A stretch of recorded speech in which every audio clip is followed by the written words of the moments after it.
move down one end of the table to the other, so they're not moving the white ball too much. Scary's played quite well all weekend. Smashed me up in one of the earlier rounds.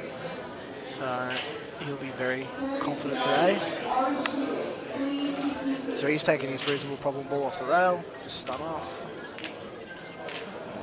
Oh, he's needed the angle on the bottom one, so he's just run through there.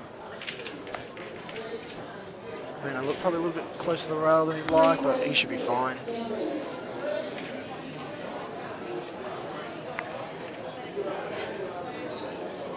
Just seeing where he has to land off this bottom ball. Anywhere to the middle of the table on the right hand side there should be fine. Oh, close to in off, and he's just landed okay. But he's made it a little bit tough for himself, close to the rail here, so any kind of queuing he'll be do will be hampered. Just looking at the angle here, he can't screw back for the one in the middle, I don't think, so he'll probably just be playing it possibly the top and coming off the left rail and back for the one in the middle.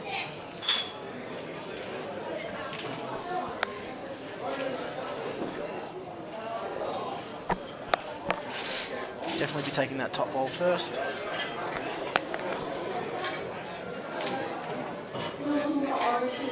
Looks like he's running through on it.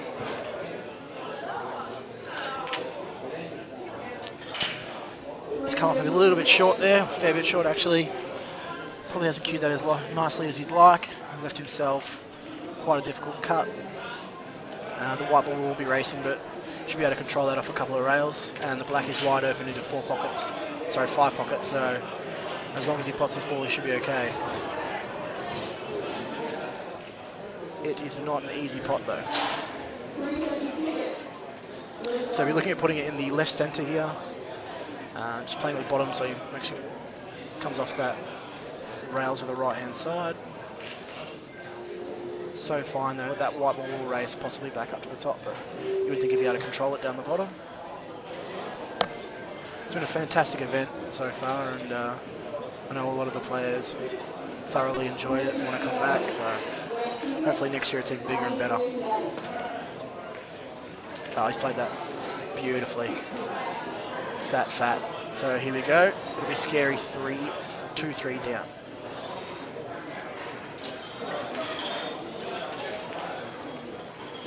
Well done, Mick.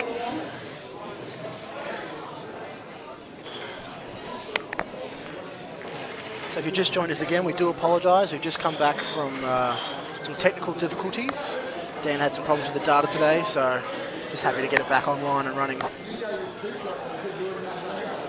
Wolfar sticking his nose in as usual. Having a good laugh with the boys. Michael Zupper sitting beside me refuses to put the headset on, just not interested at all. So he's going to get a mention. He's having a good little giggle now. So scary to break at 3-2 down. We're looking to level up the match. Just notice with Michael's break, it does tend to lift the foot at the end. A little kick. Oh. And he just got called over the PA for a raffle win, so you won't see it. Oh no, he's going to keep playing. Someone else is going to pick it out for him. So here he goes for the break. Yeah, does the little kick at the end.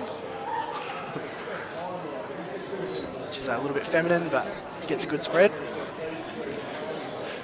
So he has put down 2 reds here. And kind of split the balls quite nicely. He's got one, if he does go to the reds, which look the better balls. To opener anyway, he's got a one difficult red down the bottom here, which he'll be trying to extract. He has taken the reds here. So might just be playing a containing safety here. Oh, he's gone the double and containing at the same time. Kind of tried to play a bit of a shot to nothing, and it really has landed on nothing. If that's touching, he's just asked for it. That will be an absolute result for Mick. Yep, so looks like it is. So he'll probably just be looking to come off the rail here and sit against it if it is touching. And I believe it is by the way he's looking at it, yeah. He's just looking at what Joel can do from there. Not a whole lot if he gets it right. He'll probably have to come off the top rail. So anyway, Mick has to land it though. Yeah, he's played it nicely. Little deft touch. So Joel not left with a whole lot. He's going to have to come off 2 rails here, you would think. Possibly one up and down the table, but you never know with these tables. The top players don't seem to like the reaction off a couple of the rails, although I haven't had problems with this exact one. So just having a good look. Scary does have that problem ball down the bottom here. I think Joel's probably too good a player to just leave him in behind, so we'll have a crack at it. And looks like he's gonna come off the top rail, just the one and down.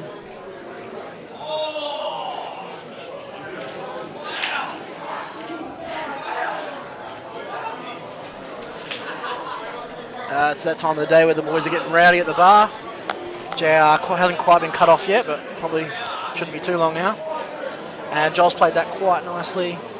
Just separated the only 2 balls that were kind of slight trouble. And he's left that problem ball for Scary. So Nick will be looking at the one in the centre to start off. And I think he's just having a look to see if that red goes in the other centre, which it does by the look of it, but he's had to get absolutely fat, so probably not an option. So he's taking the ball in the middle. And possibly another safety, it is. Hasn't left a whole lot on here. There's the yellow to the bottom left corner does go, so he'll probably be looking at that for Joel. Interesting shot from Scary. His game has moved towards a more Robbo style of percentages in his last, say, 6 to 12 months, and he plays them very well. So that'll be one of those shots, just letting Joel run his game. Saying, here it is, mate, have a go. So Joel's played quite a nice safety. He's only left him on the 2 bottom balls.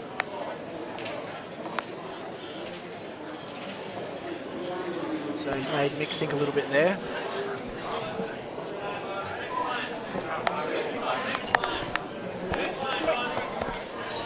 So we'll just have to take a break from the commentary. I'm actually up at my table. And joining us will hopefully be Michael Zuppa. And here he is.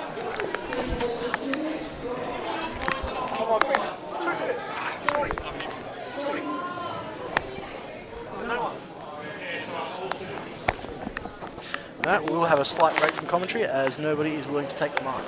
So we'll see you in a little bit, Big Gunners. Thanks very much.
Can you hear me?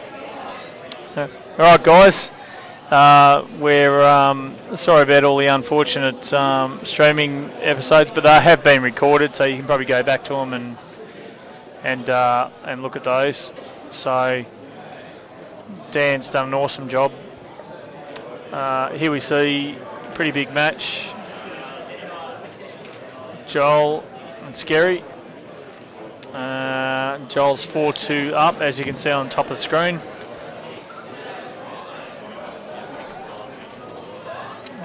Yeah, he's got to develop this, obviously this red near the black here, I think. And he's been a bit unfortunate to just miss it. Hey, Marty. Any chance you getting on the microphone too? Go on.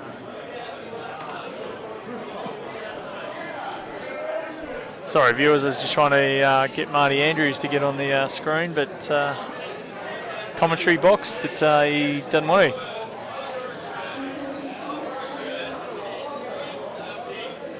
Anyway, we see Mick here in a bit of a predicament. I think he's going to just run this in and then just maybe try and sneak a bit. He's loading it up, so he might be trying to develop it. And it's a bit too much.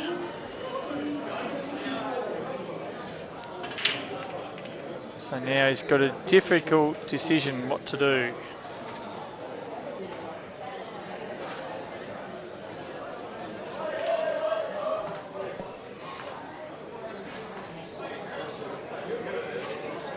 So I don't know what he's going to do here. It's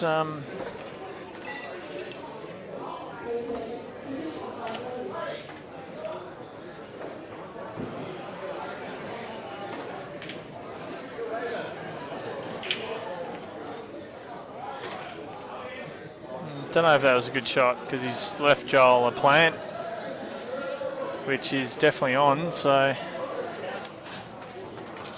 think there might have been a few more better options than what he's actually chosen. So Joel, to be honest, has probably got a simple plan here and then leave the yellow down the bottom pocket, bottom right end of the screen. Whoa.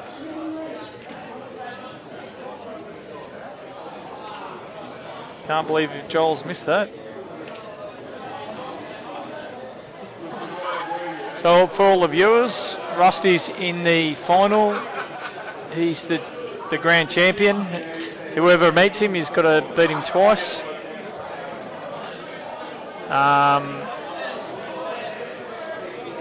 Very difficult task the way he's playing.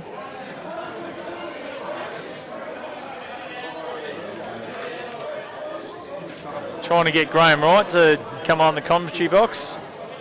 Gra, come on. Just watch it here. It's one funny. Chuck the headphones on. Get on. Oh.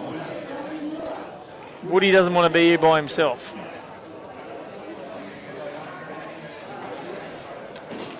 But here we see Mick probably just going through his mind whether he just cannons into this red on the rail or he just tries to just pot. And he's decided to pot and leave a big red down the bottom.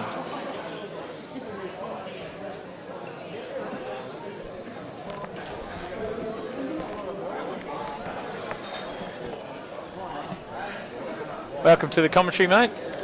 Thanks. At least you barracked for the right team. Thanks, Mark. I had the pleasure of playing for the Bombers, so you've finally met a Bombers player. So That's good. That's a good start. That's a great shot. Like I just said to the viewing audience that he could have cannoned into that ball, but he's just left a hard shot. But he's got to go around the table here a bit, I think. That's it. It's a big ball for 4-3. Yeah. Hope he gets it because I've got a bet on Mick today. Oh, look, he's definitely playing well enough. Oh, he's stiff there. Very stiff. And that's different than a Raymond Sancho. I can't believe he's done that. Although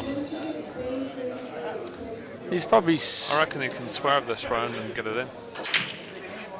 Oh, looking over the screen, it's, maybe not, it's probably more difficult than it looks on screen, but he's totally... Up and swerve, or yeah, he's got to cushions? Got to do a baby swerve, I reckon. Oh, you got to go swerving. Yeah.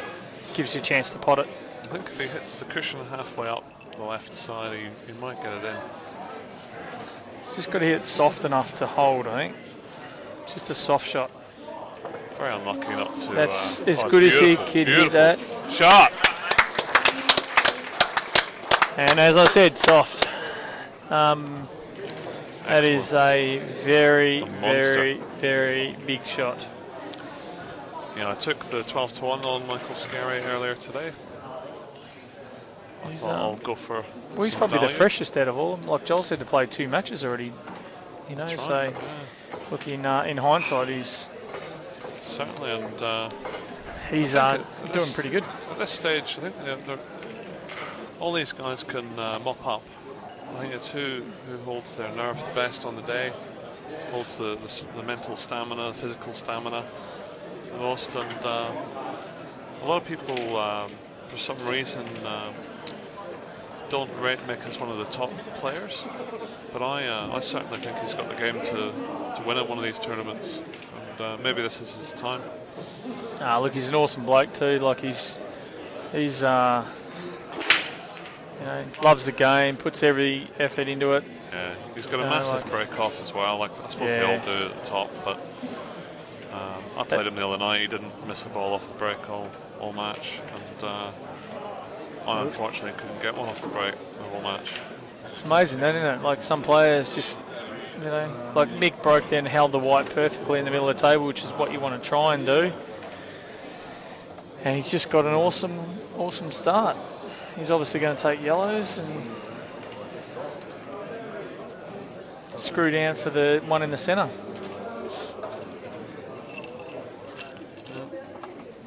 Just worried about the bit of... considering cushion first here and going for the yellows in the right middle, or... Yeah, I don't know. I reckon he'll hit it thin and just chop... Like, could go wrong, couldn't it? So don't do too much, just keep it simple. He's got the queuing action. Just a bit thin, which is what he's done. Yeah, nice. And probably gone too far. Yeah. I think he's awkward queuing there for the balls up the top of the table, so you might have to... Hopefully he's got a little bit of angle there, but... You might have to pick this one at the bottom to the left corner.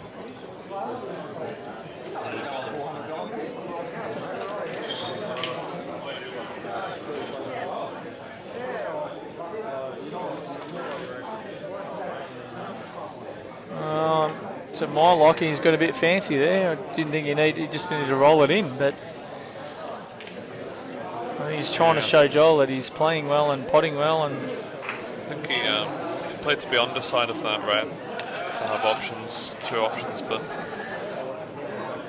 he's left himself a little bit to do here. But I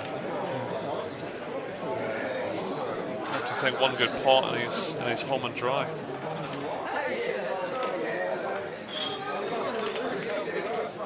Excellent shot. He's just potting so cleanly, isn't he? Yeah, really clean, wobbly. And you can't see anything going wrong from here, really. Hopefully not commentator's curse. Joel's probably looked at that last shot and just, oh, geez, he's out of position and I'm going to get back to the table, but another shot and he's just back in it again. Okay, so slightly under hit, but shouldn't be a problem for him. I would probably be going into the red here to hold for the other yellow, but that's maybe the... Oh, that's perfect. Yep. Screw into the rail, roll them in, and now it's all going to be nearly 4-4. 4-all, yeah. And Mick Scarry's not going away. He says, no. He's... I'm not going anywhere. He looks really focused, Mick, and as he beat me in this tournament, I'd probably quite like to see him. How'd you go today, mate? How'd you go today? Yeah, today I'm still playing actually. I've got two more frames left. Qualified, all right? and I've got 4 frames with 2 to play. It's pretty tough out there. Like, competition. yeah, Anzac's probably one of the toughest I nearly reckon to make, because the big guns obviously been here, and you got over this year you got over 100 players playing in big guns, and that just makes it so much tougher to qualify today. Oh, it does. It's just amazing. Well, going from the long race format to the single frame format as well is quite. It's very hard, isn't it? I was just telling one of the boys, or my son Matty actually, I was just telling him, I said, you just can't play in a sense the same way. You've got to be very, very strategic and just make sure you get that W. Like sometimes it's not about just potting out every time. It's one frame is very, very difficult. Yeah, I struggle a lot with the fluency of the round robin format. It takes me a couple of frames to get into a rhythm and a queuing. And the stop-start element of frame every hour is definitely not suited to my type of play. But nice if I can get through, I'm very happy. Because then it's the races which I prefer. Yeah, it becomes difficult. So Mick's got a couple of problems to negotiate here on reds, so he's just pulling the brakes on, and he's done a really nice shot there. He's won the last 2 frames. He doesn't have to chase the game now. He's right back in contention, and fancies putting Joel under a bit of pressure here. I don't like how he's left the white over this side, but Joel's got no option other than run this yellow up. Yeah, it's time to get it between the gap of that red though, so it's worked out well for Mick. His plan worked, if you like.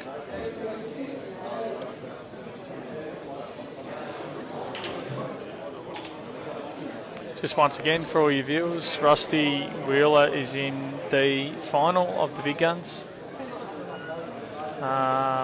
Won fairly decently against Scotty Matthews. The winner of this match, I believe, plays Alec. Yeah. And then the winner of that. Hang on. Sorry. Can you get me another drink? Can you get me another drink? In the same glass. Jack and Coke. Jack. Heaps of Jack.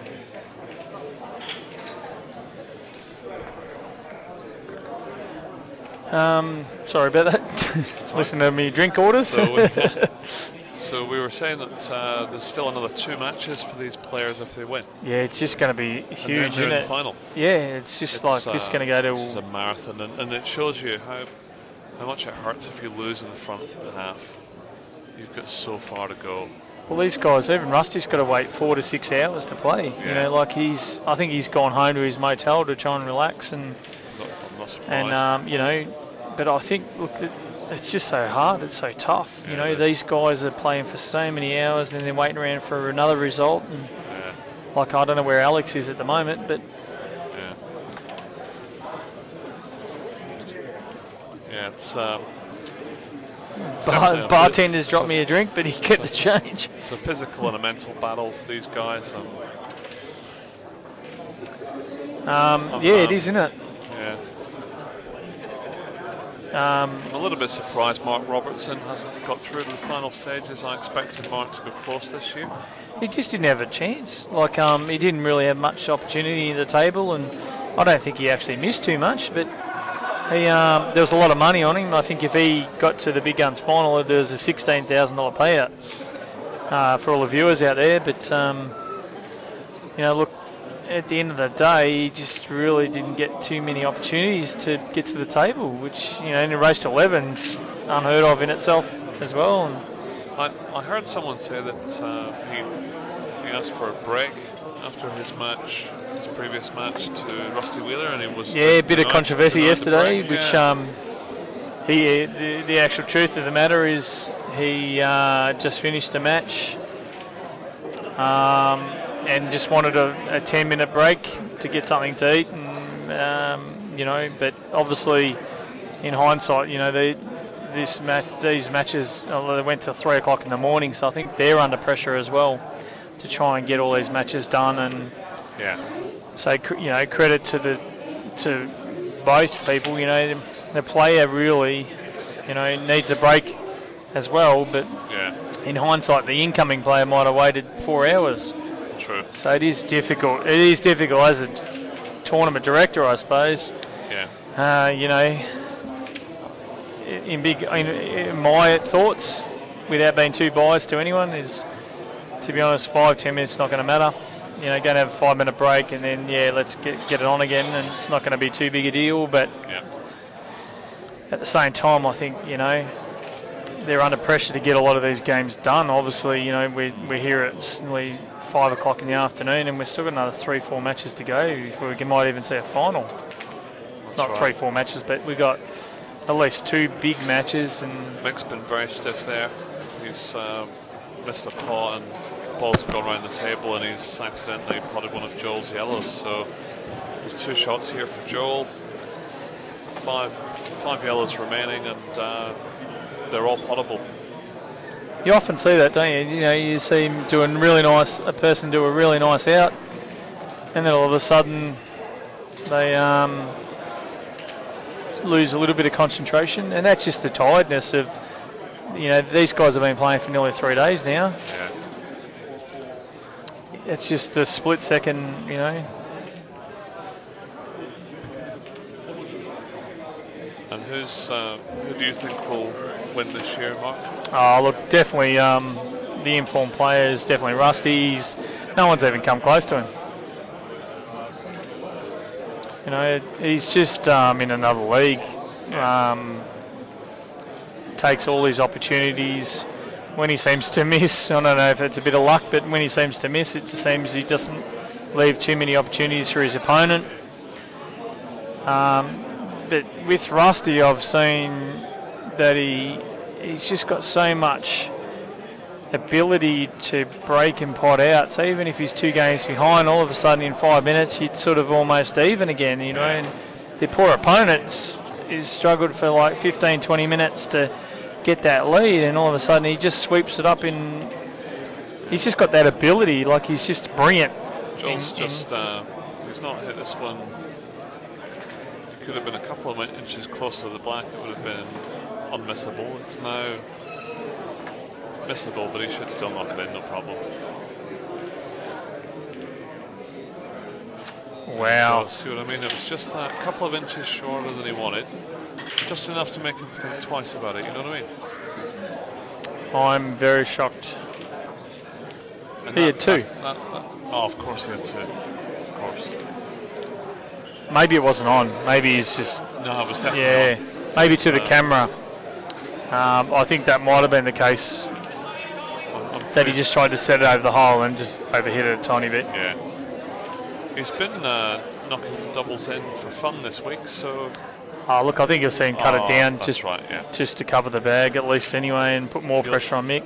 He'll want cushion first, then off the red here, in or over. Oh yeah, it's nearly clean. Looking at the camera angle. Yeah. Oh, it's beautiful. Yep. What a shot. That's a great recovery from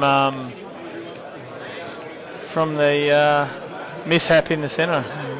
I think Mick would have been licking his lips there for a minute. He would just yes, come on, give me another shot. But I thought he was back. The interesting fact is that 2 years ago, Rusty Wheeler, you'll remember, lost the final against Joel with 2 lives. Princess. Did he? Guns final 2 years ago. So. Oh, I didn't know that. If you're Rusty Wheeler, you probably would be quietly hoping to see the back of Joel Younger in this tournament, because if he turns up in the final again with 2 lives, with 1 life against Rusty with 2 lives, he might be a little bit concerned about a repeat of history. Yeah, well, I think that could be one thing in the final that Rusty would be thinking about in the back of his mind. Like, It's just one of those things that, look, I played Joel yesterday in the winner's side, and look, he doesn't miss much. He's just a brilliant player. He's had a lovely break there. He's got nice open set of reds to go for. Joel's one of those players, I reckon, that just creep up on you. Like, Okay. you know, he's very timely in everything he does. He I don't know, it just seems to drag each sort of game out a little bit longer than most players. Like Rusty's a very fast player. Yeah. And I think that sort of holds him in good stead against someone like Rusty, you know, like slow his game down a bit and take his time. And if you give Rusty Wheeler rhythm, then you've got no chance. That's good. Matty's just qualified. I'm just going to hand over the commentary to Jamie Stevens, who and will take you through the rest of this match. Cheers. Thanks, mate. With me old mate Jamie, the Woody and the Jamie. The stream is back online. I've had a couple of sherbets. Hey, why wouldn't you? Well, I did last night, and apparently I really rubbished. I don't know what I said, but I kept the viewers entertained. I've actually had a lot of requests, Woody, for me to do some drunk commentary. But what I'm going to do, because I've had some requests for me to keep it normal, so what I'm going to do is I'm going to do the in-between. I'm going to have a couple of socials. I'm going to just feel a little bit good about myself. And we'll do the happy medium. And I just actually popped over when I saw Joel miss that absolutely easy black in the middle and just played an absolutely super recovery black. That's good character. Yeah, as I was saying just before, I didn't realise he had two shots, but obviously he's trying to lay it up over the centre because he couldn't get past the red. But on the camera, but on the camera it looked like he could. But with the super X-ray vision that I have, I did realise it didn't go in the centre. Well, Mick's, actually, I think if we've looked at pretty much every one of Joel's matches in the last maybe 3 or 4 matches, they've all been close early, and then Joel tends to sneak away and get the win. So now we'll need to be aware of that. For all you viewers out there, Woody's just got to go and have a weird one of his doodles, and we've actually... I'll solo up. And as I said, Mick needs to be aware that Joel has been creeping up on players and then running them down. Now, one thing that with Joel you will have noticed over the years that he's played the big gun comps, he doesn't play at a rapid pace. He's pretty methodical, pretty reasonably slow compared to some players, like say Rusty, for example. He's a very quick mover around the table, especially for such a big unit. But he tends to wear you down a little bit, and I don't know whether players are just not catching on to that and they're just sort of dropping some concentration and missing a few balls, because that's certainly what I've witnessed. But if you want to find a more determined player in the room, the guy on screen right now playing the shot will be the person, because you will not find a bigger bulldog than this bloke. And I'm not talking about his lips. Welcome to the commentary box, Matty. G'day, Jamie. And as we expect, and we always expect close matches in these race to 11s, just to draw it out even further. Yes.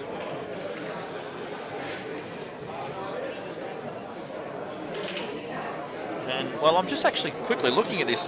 Mick's played this yellow in the middle, and you would assume that he's just going to run down for the yellow to go inside the red, but I've just had a quick look at this, and the yellow does not pass the red straight enough to go off the red over the pocket. So he's either going to play for a double or something else. The only thing I can assume that he's actually played for an angle here to go and bump the red and try and move it out of the way of that path. But I think he's in trouble here. I reckon it goes past that red on the rail there, Jamie. Matey, I think you are absolutely off your head, mate. I just don't see that being possible. Well, he's going to come off that red anyway. I'll tell you what, I just don't see it. He wouldn't have played for it if he wasn't going, so... Mate, I think this is a dream. I just don't see how we can slide past this red that he's closest to the yellow and still make the pocket.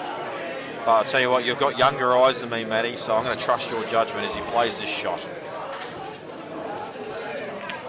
Look how good Matt Kerwood is. But he has not hit it hard enough. He might have not that much of a pocket here.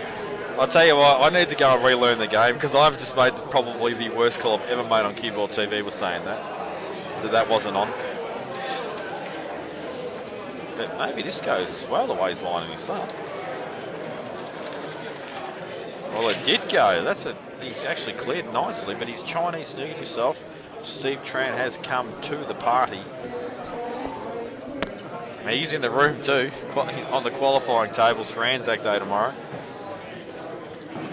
And this will require just a nice little shot. This is a shot you don't want to dolly in because, as I said, the naps are pulling the balls in a little bit, so you just want to cue this in.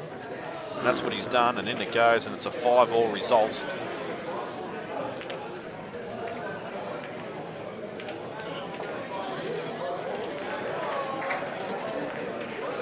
And a big shout out to anyone viewing. I don't even know who's watching this at the moment, but it's good to see that the guys keep tuning in and supporting their comp in their own way. If you're not here today and for various reasons, if you're watching the stream, that's great.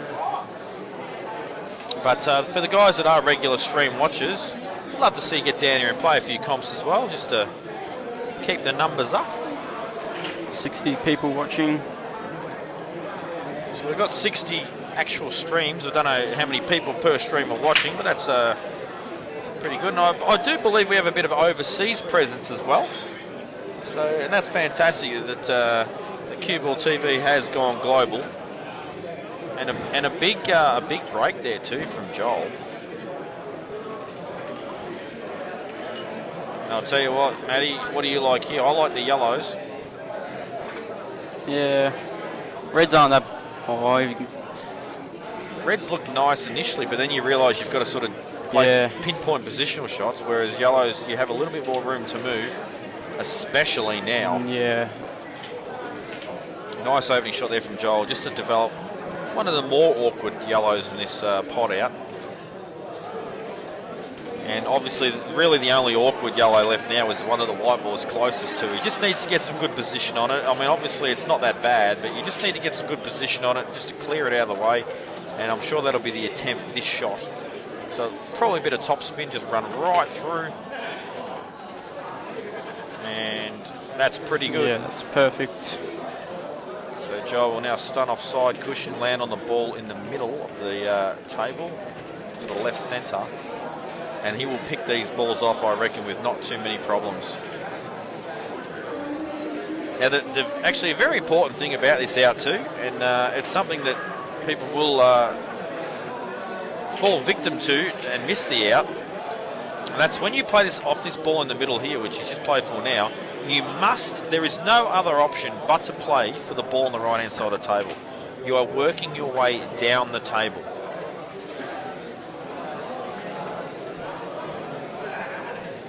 Sorry about that camera movement.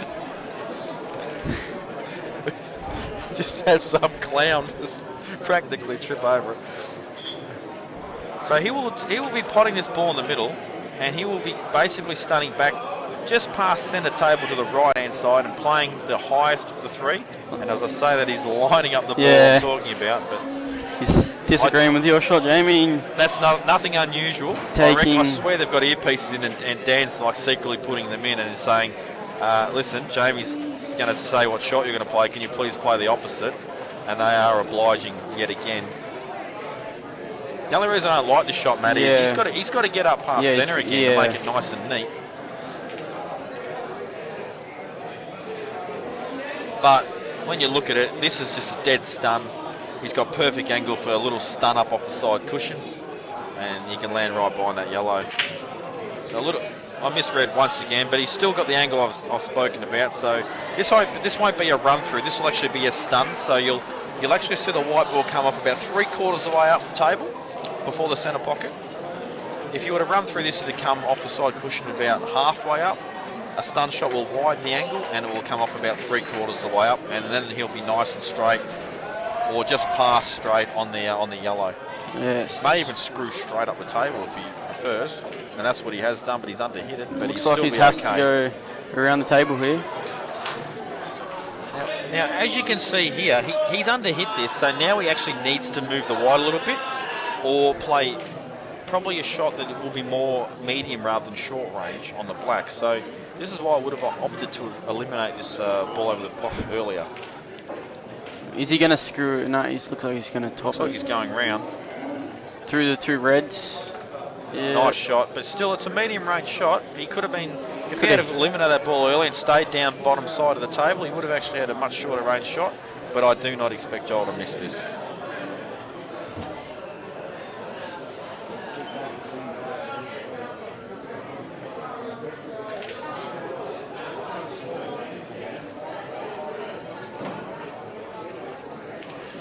And in it goes, and Joel says, Mick Scary, how dare you even up the scores on me? I shall retake my lead.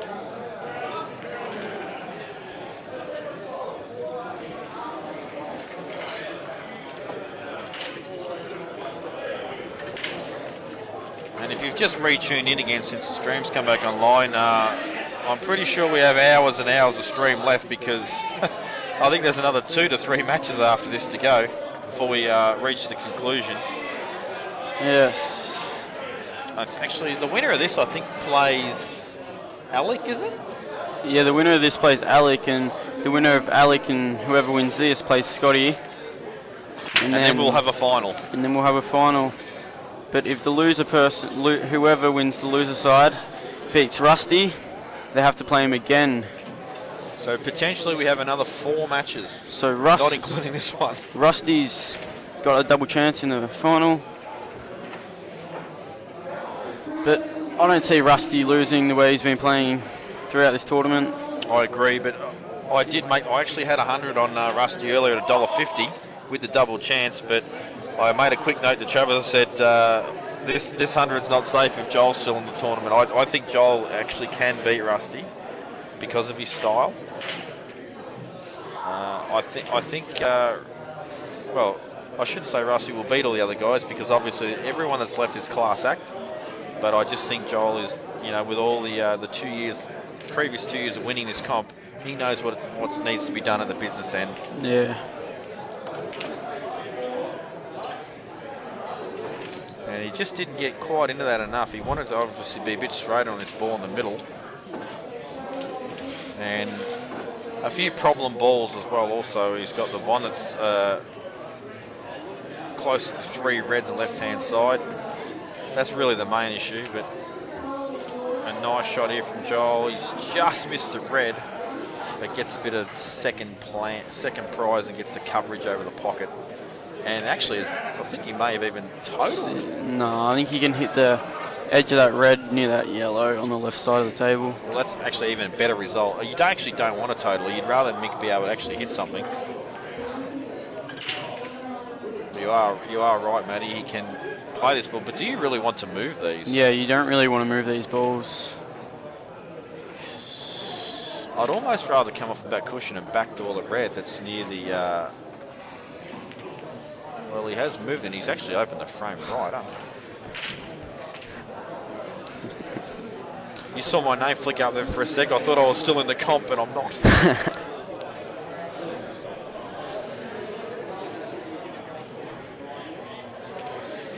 Yeah, just a quick shout out to Della too. You suck for losing straight after beating me.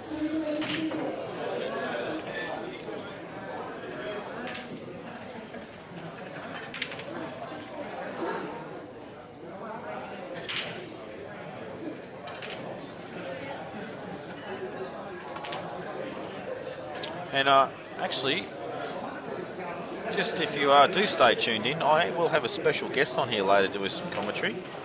He will give up an hour of his time, and that will be Mick Hill.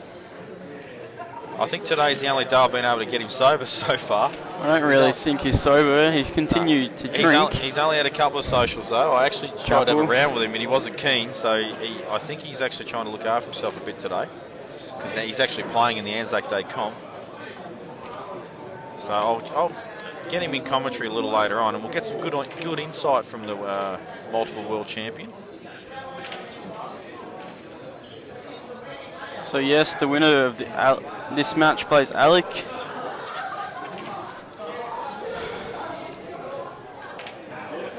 Alec bet Kurt Dunham.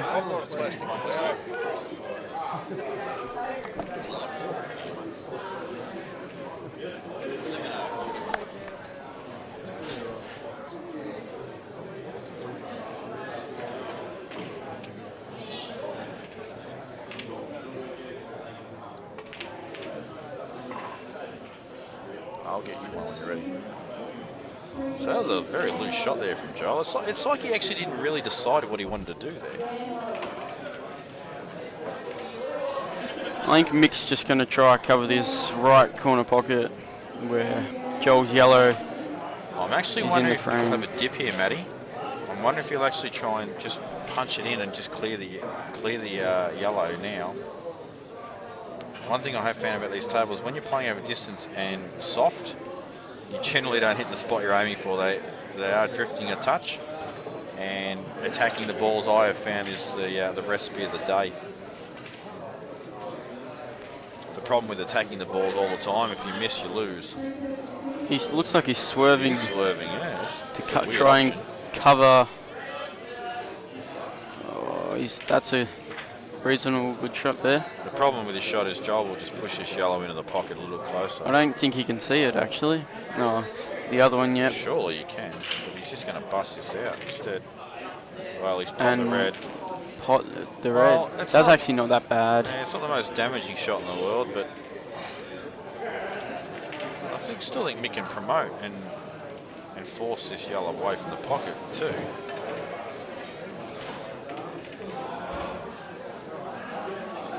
And it's pretty interesting this. Mick gave me a bit of a hard time about my tactics last time I was on stream with him commentating. So let's just see how his tactics go. Because I've actually never been a massive fan of Mick's his tactical game. I think he's just going to try a pot out here with 2 shots. Well, there you go. That just proves what I'm talking about. That was a shocker. And he almost has no choice but to pot the yellow over the hole, but that's actually suicide. Too easy and out for Joel, so perhaps pushing the red onto the side cushion, but then he's just going to get it straight out. So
for those that are interested, there's obviously a lot of prizes for amateur, intermediate, and that sort of stuff in cash. I think there are 6 amateurs fighting for $1,000, and they're having a playoff. It's the same thing. I've suggested that they just play. Look at the stats. Woody doesn't like that because he doesn't think Matty will be there. But the other option is just to play a rare robin race to 3 or something like that and see what happens. But I did a smart thing. I went up to Steve Gray. I said, "What do you want to do, Steve? Do you want to play for it or split the cash? I'm happy to split it." He said, "Yeah, let's split it." I had a feeling he would because he's as tired as I am. And so we shall take a $400 note each and get our entry money back. Plus, I think we picked up 100 for the distance we got. So, all in all, paid for the weekend. Plus a couple of socials and some good pool. Oh, okay. Mick's going to cover up here. He's not going to pot this. Oh God, he's played that really well. I thought he played that bad for a second. He's played it very well.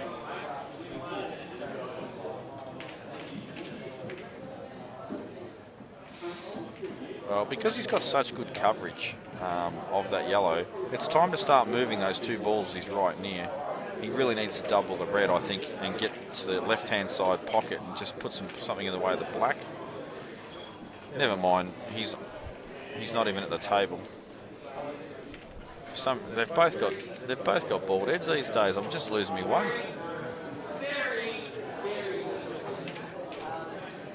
For some reason, I thought Mick was still shooting after he played that very good layup.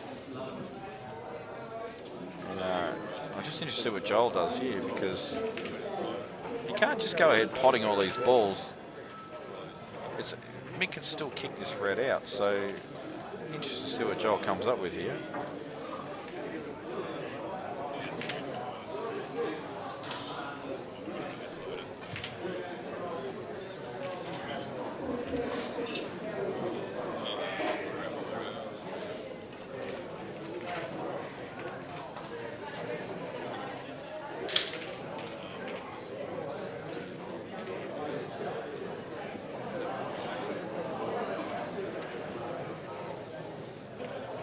I can only think that Joel might screw off a side cushion back across. I'm not sure what his game plan is here. Hi, Jamie. Well, if he puts the black over the pocket here, I don't agree with his shot, because at the end of the day, Mick can start farming out his red balls away from that pocket, and that red that's on the back of the yellow definitely kicks out. So this, to me, is not the right shot.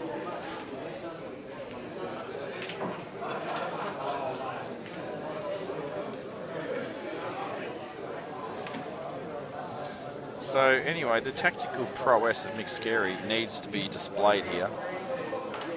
So Mick, I know you didn't try and give me too hard a time in the commentary when I played Robbo, but I'm going to give you maybe a bit of a hard time if you played this out wrong. But obviously, I don't think Mick will be going out at this visit.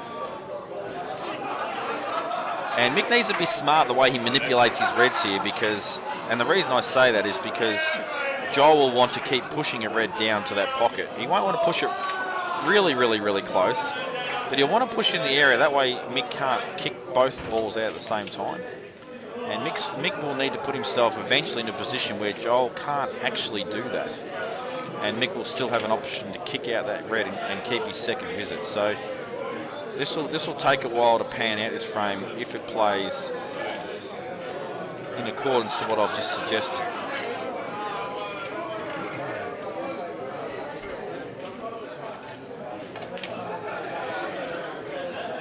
So Mick's just going to cause some problems with this black.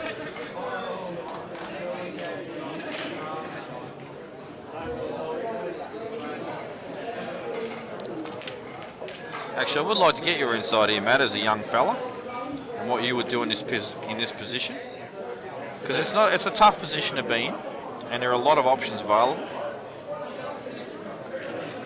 So fire away, Matty. Tell me what he's going to do, and tell me how to win this frame from here.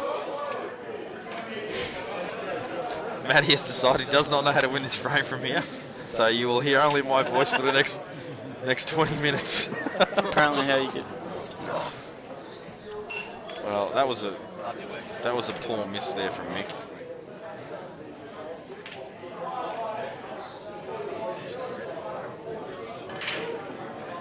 So Joel's got to be thinking to himself now, well, you know what? I don't know why I'm putting the black over the other pocket. I could probably put it over the pocket where the yellow is. Obviously, you risk the smothering of that pocket, and then suddenly the black. You can obviously put the black on the back of the red and give two shots, and then they've got to kick it out in one and get a good result.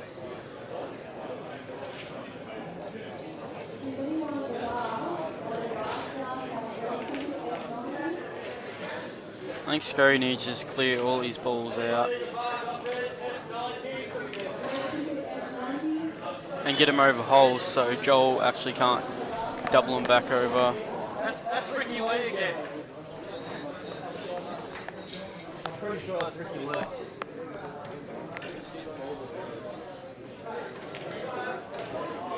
So that's a pretty good shot for me, but the thing is here, Joel's probably just going to push up this red that's in the centre of the table.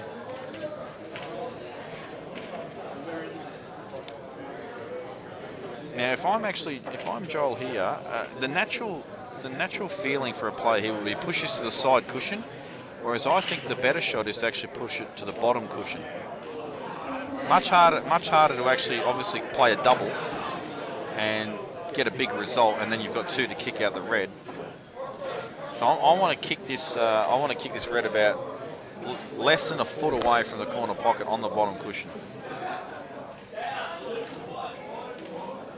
If he doesn't like that shot, then the double on the black cross table comes into play. Or he just cuts it across. Could cut it across as well, yep. I like the double only because you can bring the white ball back up the other end of the table. But it's less risk involved playing your shot, Matty, where you just cut it over.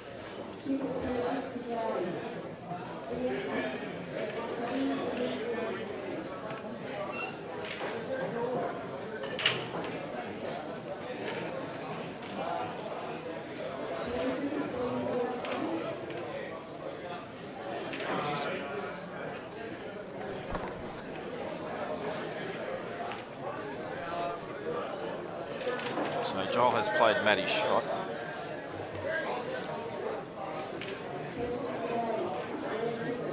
I'll tell you what, I'm just wondering how close this red is to the yellow. I think he's going to have to come off the bottom rail and get it out that way. Well, if he gets it out any other way, I think it's going to hit that yellow in. Yeah, and the reason I like this black being over him, Matt, is you can't just simply kick it out by hitting it direct. So I think Joel's played the right shot there.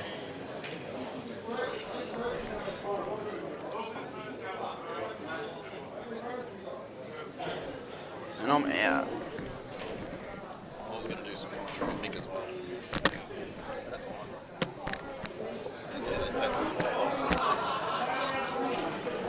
So we just found out that the starting frames for the final will be done by Mick Hill and Sean Budd. Apparently I'm not good enough to commentate that final, so they're going to kick me off, and I'll jump on later on once they've had their fill.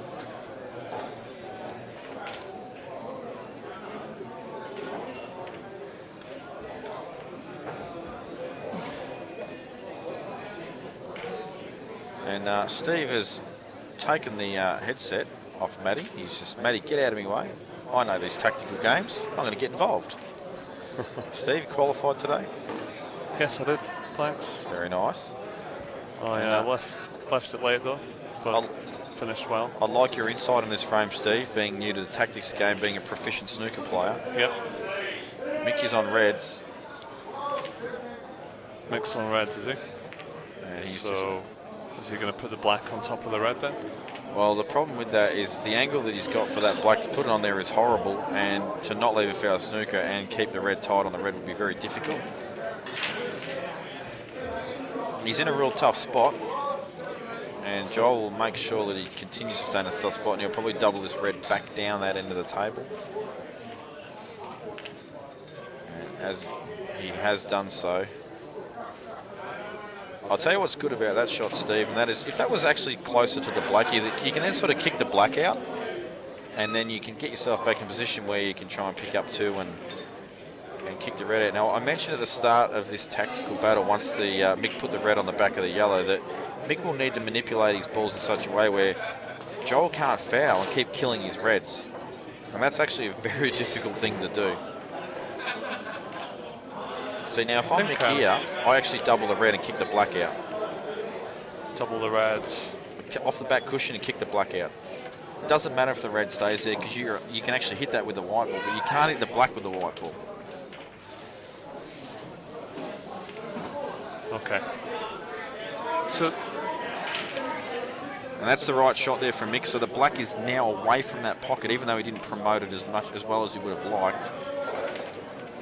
And the other good thing about that shot is Joel can't really put the black back down there. So, I mean, does this red double? It doesn't double. It can only be backdoored and kicked out, the one near the yellow. So, and this is why Joel's like, oh, geez, I'm not sure if I should pot this or not. Do I just play the red sort of closer there again? And he's looking at the black. So I think what he's looking at now, potting the red, I think this is the right shot. I think this is definitely the right shot. But leaves the white up in bulk? Absolutely. He wants to leave it to the left-hand side of the table. And that's pretty good. There's no cut available. Mick needs to play something massive to even keep two shots.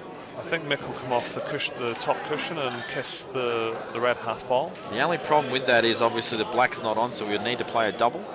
And he also needs to get a good land. He needs to get a shot. He'll back himself though because he needs he's against the wall here. He needs to do something. It's the right shot because if he doesn't land well, like just there, he hasn't landed well. The black is still the black is still tough. So even if Joel is on the yellow, he's still got to play a good shot on the black. So that was definitely the right shot to kick it out.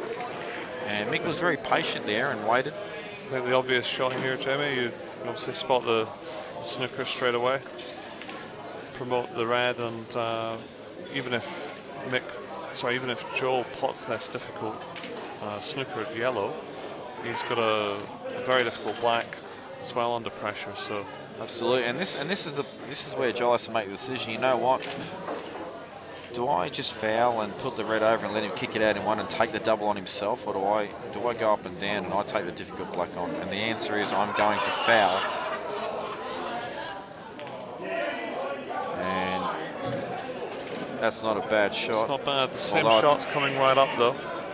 Mick will have a chance to double this in one, this first red. I think he'll try and extract it straight away, as he did previously, but not hit it as hard as he did before. He may, even if he's lucky, cushion first, clip the red half ball, and then promote the black as well in the same shot, but he's got a different plan. He wouldn't be able to have to clip the half ball, he has to clip a quarter ball, Steve, and let the white run thin. But he's played off three, he's gone the Marcus double, and beautiful. He just bends his knees, he does a Donny Colbert special. Or a Jimmy Reen special. Jimmy Reen's not bad at that either.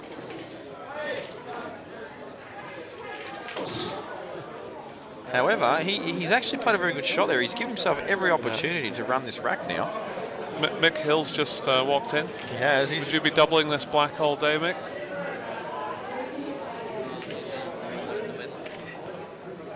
And bring it out. Yeah, I'm exactly in agreement with Mick there. I'd be looking for the kick out myself. And well, he's definitely not got the kick out angle there. So Mick doesn't like your option. A little bit of a shocker. Mick don't like Mick. If this double doesn't go in, Mick will replay this match and maybe.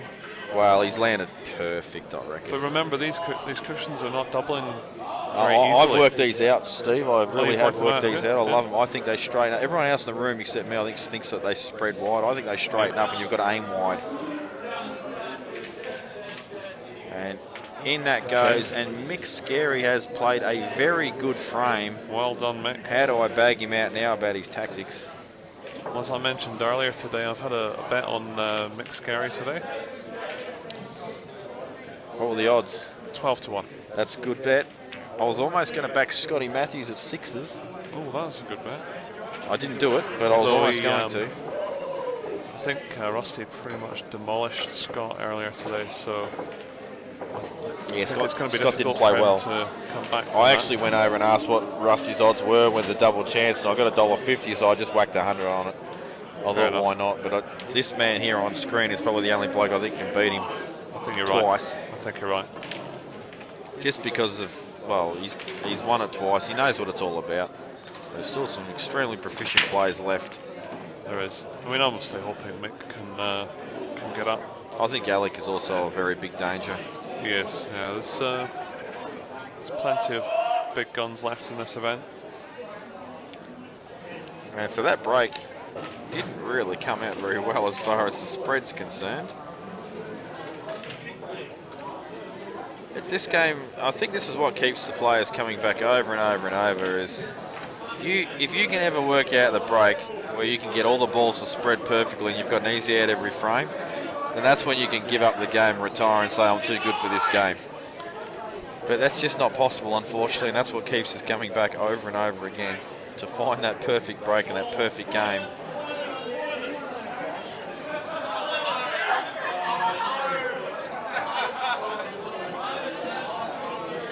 So Joel takes the reds, and I think maybe what he's looking at is to pop this in the middle and then play this sort of four reds all near each other, and the one above the yellow will go to the corner inside the yellow. And I'm thinking maybe he's going to play that and try and develop some balls, but he has a fair bit of angle on his ball in the middle, I think. No, he's got the ball to the corner. Actually, sorry, I've just reevaluated this, Steve. You can actually pick these off one by one. Once you start potting one ball, it opens up the next ball. It's It's pretty much ABC, although some difficult pots involved. It's, you have to excuse the background noise, everyone. We have a party going on behind the us. lunatic crowd has kicked in. And he's missed that pot. He's missed it and not covered the pocket also. So this has opened the door for Mick. And these are the type of chances I think Michael will need to take if he's going to win the tournament. Absolutely, and there is an out on here as well. Obviously that yellow that's stuck in between the reds looks really hard, but pretty much a foot down from where the white is down, the cushion is obviously available in the middle, so he's got balls that he can use to get on it. Yeah, he's got 2 connecting balls, hasn't he?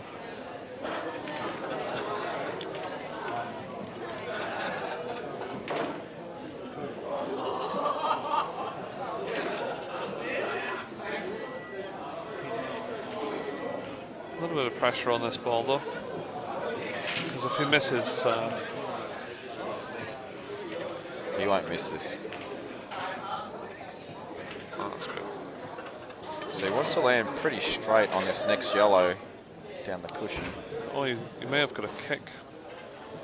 Jeez, And that's what the hell he was doing. I think he is quite straight on this. I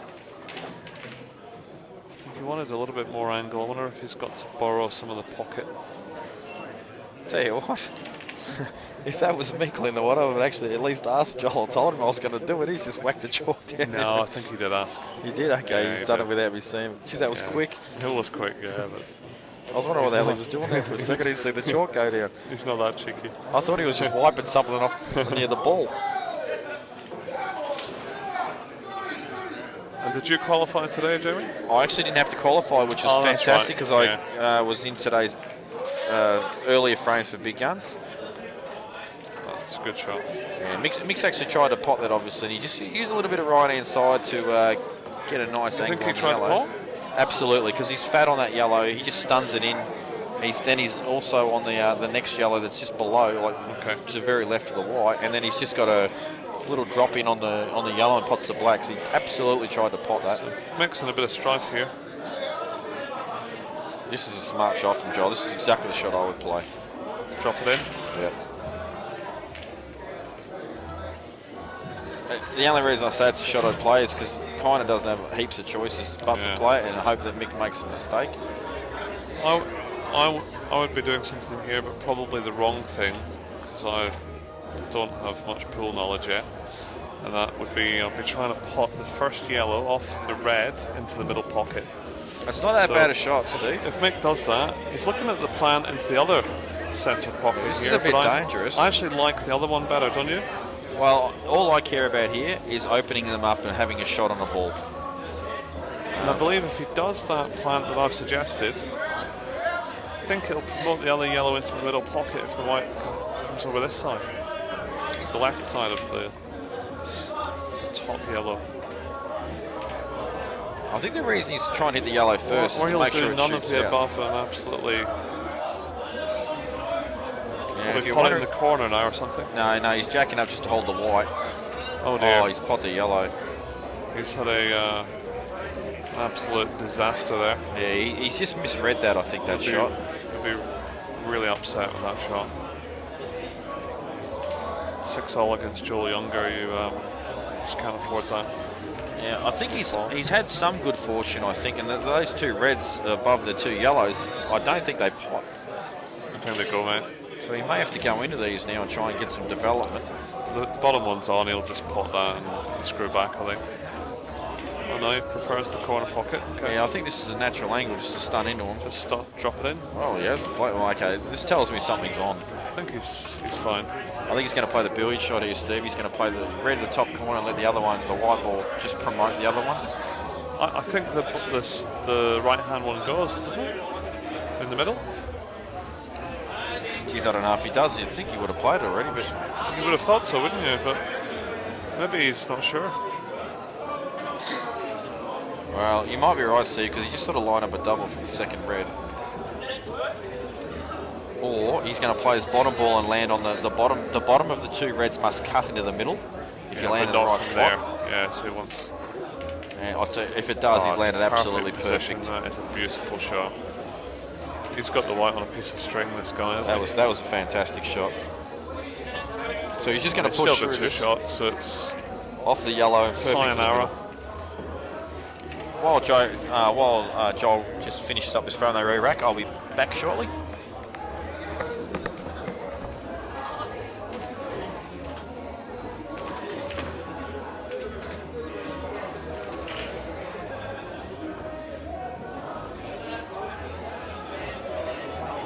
Two shots on this black, so nothing fancy, just drop it in.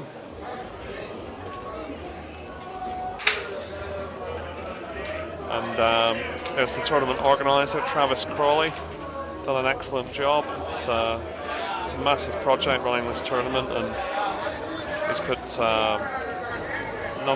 hundreds of hours in the weeks leading up to the tournament, and credit to him, he's done a fantastic job, and we hope we have him back next year to run it again. And I'm sure there's a few things that he would improve on this year, a couple of little kinks, but otherwise massive effort, and hopefully he'll run to a reasonable time tonight and not 3 o'clock in the morning as it did last year. So Kevin Malek's just turned up. He reckons it's a 1 o'clock finish, and if it isn't, he's promised to get everyone a drink. So credit to Kevin Malek. He's a good bloke and a good player as well. Gave me a good seeing to today on the Anzac round robin group. Not that that's very difficult the way I play pool, but he certainly played well. Graham Wright, the finalist of Geelong's, just turned up, sporting a fashionable hat, and it's a player in very good form recently.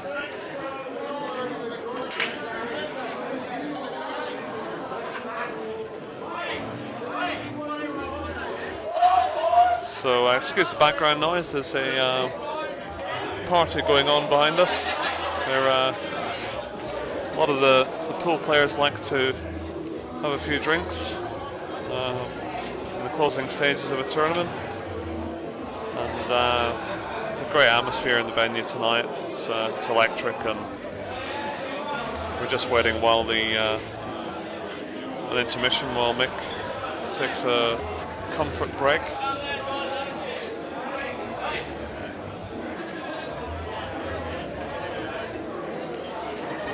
In fact, I'll be back in 1 minute.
All right, so Gus has decided to don the headset.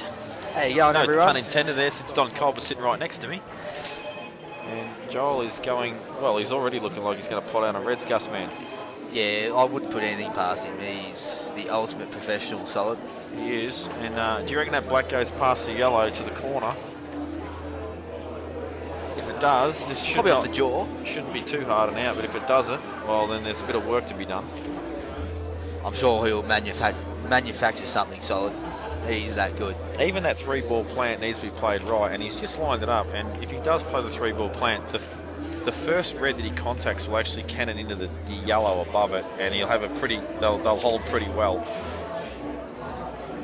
Just overhit that a touch, and as he sort of shows it in his facial reactions, but Yeah, he wanted to come a bit further. no, I think he wanted to be a bit lower, so he could sort of play it naturally. Now the white ball's travelling away from the action. He could have the 2-ball plant. Well, he does have the 2-ball Yeah, there you go. plant. So That's Gus, why I thought, yeah. Gus, Donnie's coaching me in the background like he used to when I was a kid, and it's coming into the fray right now as he chooses the right shot for me yet again. I tell you guys out there must be absolutely sick of me just calling shots that are just 100% wrong all the time, Millie. I might have to just stop it. Gus, what do you think? Well, I step in half plastered and call the right shot first up. You do, and it actually annoys me that people do that. So I might have to kick you off very shortly. And well, what do you reckon about that shot, Gus? Well, I'm not too. He's going to leave that red to the right middle last, obviously, to get on the black. So he'd want to hit this one. He'd want to come far enough. Yeah, this sort of shot here, if he does play the ball in the corner, which I'm assuming he will. Now he's obviously got to screw back half table. Yep. This requires good cueing. It's as simple as that. You must cue the ball well. Now, if you don't cue the ball well, you're not going to land right. And well, that's not bad. He'll definitely settle for that. And it's all about Gus. This black has to go, because there's no way he would have run all these balls and not risk not getting a cannon earlier on in the out. It actually looks tighter when you look at it live. I think it might go off I the jaw. reckon it goes. Yeah, I reckon it's slightly obstructed, but I reckon it goes. And he'll just sort of drag this in a touch. And you actually saw the white ball slow up a bit at contact. That's just a little bit of drag on the white, so just hitting just below centre with a good technique. And it's actually a very difficult shot to play if you're learning to play the game. Shots, when I use the words, obviously if there's guys that are new to the game and still learning some of the shots. Shots like drag, soft screw, stunt run throughs, these sort of shots they're more advanced shots, and they take some good cueing techniques to actually master and play consistently. Yeah, so that black went easily in the end, Jamie. It did. I'm glad I got something right, Gus. 8-6 to Joel. And well, I just actually went to take a break, and Mick's actually happened to walk in as well, and we had a quick chat about that previous frame where he actually fouled straight back to Joel when Joel gave him 2, and we discussed the options that he could have played there. Obviously he's already forgotten about that frame, it's dead and buried, but what he didn't want to see is Joel run the next rack of his break. Mick did say that he was a little bit upset that he's just thrown away a few frames, and believe me, mate, I know exactly how you feel after my last match doing the same thing. But it's all part of the game, and we know the guy that makes the least mistakes is the person that's going to win the tournament. That's why I'm sitting in the chair. Well, Jamie, I'd just like to congratulate you again. You just keep doing it time after time, mate. I'm not doing enough. That's the problem. I have high expectations of myself, and I want to win something one day, and I'm sure that will happen.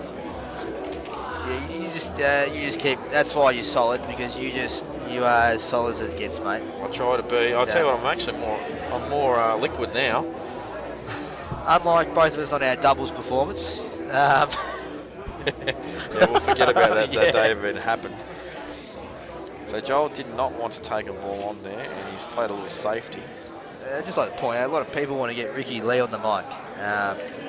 Chat's going crazy. I think we're going to have to boycott Ricky Lee. He's had a few sherbets today, and he pretty much, while his voice was entertaining in the in the match between Robbo and Della, the analytics of the game went completely out the window.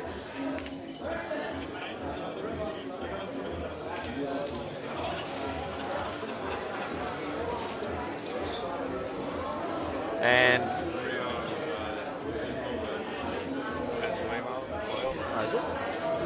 there's a playoff going on for best female, which is between Linda Alamet and Rhiannon McLaughlin. That's all I'm going to say about that. Gee, that's going to be a cracker matchup, I think, Solid. That's all I'm going to say about it, mate. We're obviously not going to be covering that. We have other matches that are still part of the main draw in progress, so obviously we will focus on those.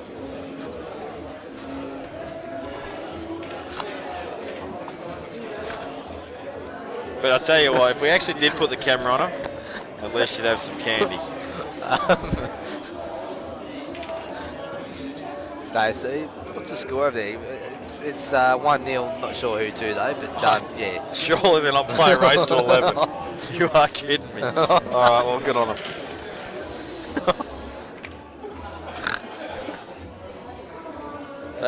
Well, yeah, I'm actually surprised they're actually playing race. Oh, me and Steve just split the cash. I don't know why they're playing off for it, but anyway. Rio did say she wanted the wank factor claim. Anyway, back to this. And Joel's played another little safety. Sure. He hasn't played it very well because obviously one of the wide bottom cushion and tucked in between the two balls clustered together on the right side of the table. So who's favourite here, Jamie? Looking at the balls. Well, I think at the moment the favourite is the person at the table because both balls, there's some obstructions for both balls. That's a very good shot from Mick, good containing shot. And Mick has actually maybe slowly taken a bit more control over this frame because obviously that red that he's just covered up with the yellow a little bit more. Gee, I tell you what though, Mick looks extremely focused, and every time he plays, it looks like he wants to kill his opponent, like actually injure him. Well, mate, I think we've affectionately nicknamed Mick the Bulldog of Pool because he is the male bulldog in Victoria. He does not give up, and he's got extreme determination. And it's a very good quality to have, and I think that's coupled by his ego.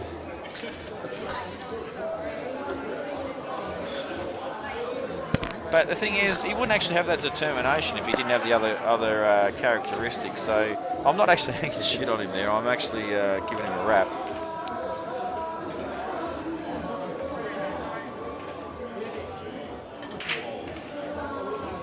I actually went to England one year with Mick, played for Australia, and they have a separate comp over there and called the Masters. And then if you don't sort of qualify in the Masters, you're playing what's called the Plate. And while the Plate isn't as near as prestigious as really the other comp, it's still worth, I think, £1,000 or something to win. And Mick fought his way through match after match after match to make the final of that. And unfortunately, he didn't win it, but still, the determination that he showed and some of the very good pull, great to watch. And I was there supporting him through as many matches as I could because, obviously, being a fellow Aussie, you want him to go well, but one thing I noticed about him is when he gets going and he's flowing, he actually can beat anyone in the country, if not the world, when he actually is flying. He has a very sound technique, and as we said, as we've already spoken about, the determination. He just played a great shot just before. He's opened everything up, and the out is now on. Yeah, this ball on the rail here, at the bottom of the table, I'm just wondering whether he plays it now or whether he just leaves it as his last ball. Yeah, I think he'll leave to his last ball. I've actually, personally, Gus, I've found the balls down the rail on these tables really tough. Whereas I've been watching other people just knock them in, so it's been quite annoying. Yeah, I found these tables actually tricky to play on. I've played on them a few times, and yeah. They are, they're real challenging, and obviously some of the other guys are mastered quicker than others. I think Robbo's had a bit of a nightmare on these tables. Mick's under hit that shot. Yeah, you may be forced to play a thin two-ball plant here.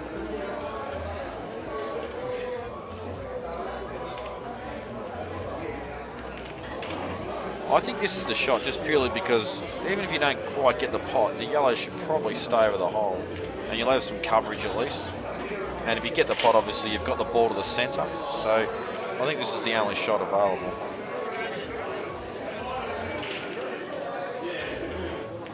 So, well, he hasn't played it very well, but he's still got the coverage. And in fact, actually, I think he may have even played for that because where he's left the white, he wouldn't really want to have been playing off there himself. He has given Joel an opportunity, though, to break out that red, pot this red in the right middle and leave angle to the red to the left corner, and extract the other red. For the kick out, absolutely. Yep. But even still, a big out to be played after that. Yep. So, and that's attributed to the ball on the bottom right hand, close to the bottom right hand cushion. When they're in that sort of vicinity, they're actually not easy shots. So the shot you suggested, Gus, I don't reckon he's come far enough, has he? It's definitely no, angled, he actually has. Yeah. The problem with this, though, he has to force the wide a little bit. So if he hits bottom side of the red when he gets the kick out, he's a pretty high chance of colliding into the yellows and potting one of them. So yep. I think you want a more natural angle. It's like if you can move the white ball across 2 foot like this is perfect. Now there's a natural angle where you can go into it full ball and play the kick out. Now we'll see some action. So I shouldn't have said natural angle because he does need to stun this a bit.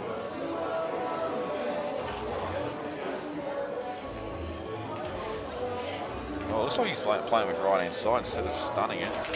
Well, he stunned it as well. With the he didn't use any side, he just stunned it. It's just missed the cannon. Even if he just flicked that cannon, then it wouldn't have been any good for him. So he's actually been off by a good full ball there.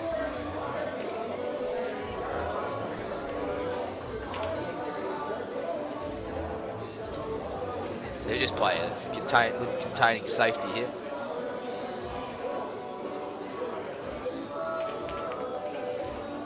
Yeah, that's a pretty good shot. Like a lot of people would have just trickled off that and tried to leave the white ball hard up, but that's actually a better shot than what I initially thought. Yeah, it is because he's got the full snooker and he's also blocked a cross table shot off.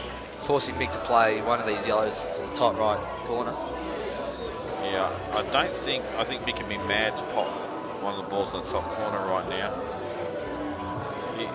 I think the shot is to either leave the white hard up on the red or play the black up to the yellows. I'd just leave the white hard up on the red myself.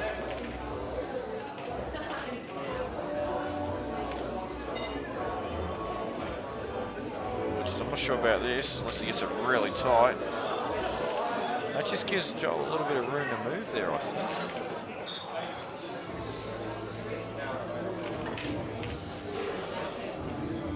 Might have to go the one to the centre if it goes, but yeah, that's why when I saw Mick aiming up to the side cushion, I thought, geez, there's a chance to leave him on here to the middle. I'm not sure if it goes though.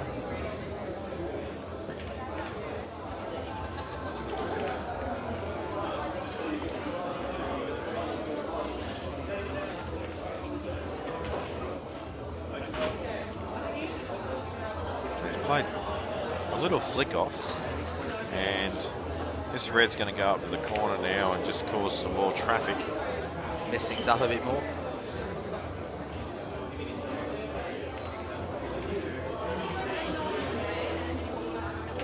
So he'll play this with a bit of force to try and knock out the yellows. This is actually could go very wrong. Jizzy played it well though, and well, it didn't quite get the result that he may have looked for, or even maybe deserved in that matter. But the yellow's not flush over the pocket. And indeed, red will pass inside that, so it's still a pretty good shot from Joel.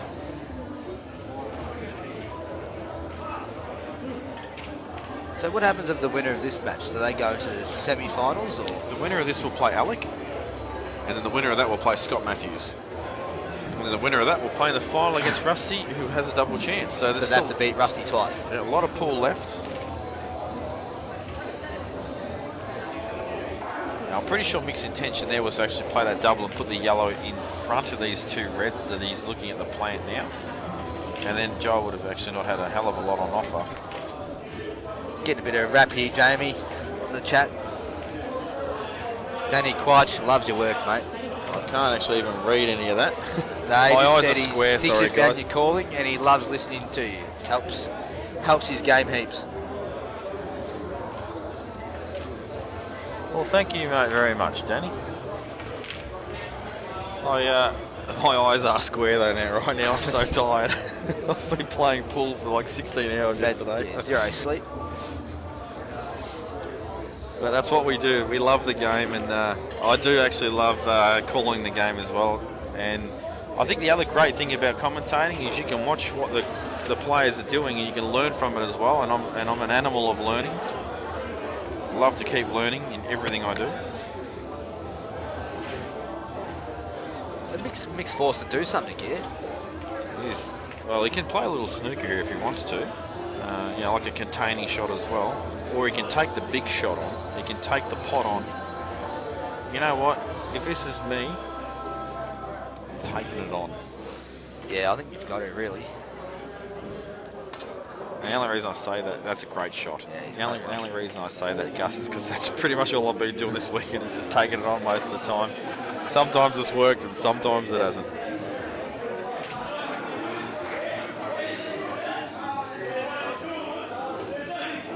So the whole idea here will be to get on this ball on the side rail, just off straight and just roll it down.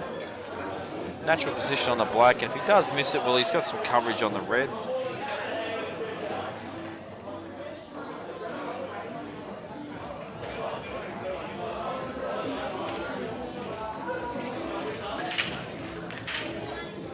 And that's a nice shot there from Mick. He's still going to have that tricky ball on the rail. Yeah, I think he'll play the run through here, Gus. Just get back over the side cushion. Where he actually is right now is not a bad angle.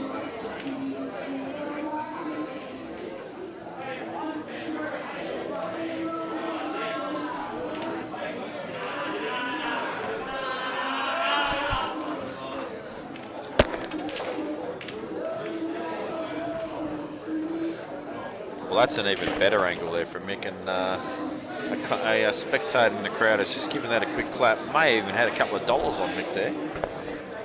So that is a very good shot. Now, Mick's sort of faced the decision, do I punch this in for perfect position, or I just roll it in and play a slightly harder shot? I think you just roll him to the centre. Well, he's punched it in. That is very, very good cueing from Mick, and he will go to 8-7 down now. Barring this black hitting the pocket as the silly dipshit behind the bar walks across his shot, not knowing any better, so we can't really blame him. In the women's, we're at 2-1, Jamie. Yeah, I don't know if you just saw that walk past, but that is a fair haircut that place got. He's got hair just hanging off him all over the place, random shavings and mohawks and just going on everywhere. That's off its chops, that haircut. In the women, we're at 2-1. Not sure. They're flying. They're flying. They are actually on. They've played 3 frames. Big crowd over there too, mind you. I think there's a big crowd.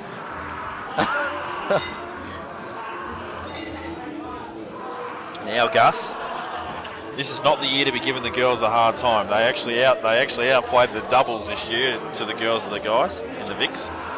So I've stepped it up, you reckon? Well, I've taken it easy on the girls this year compared to last year. I think I ruffled a few feathers last year, so I'm trying to make amends, and I didn't actually have to make amends because they did it for me.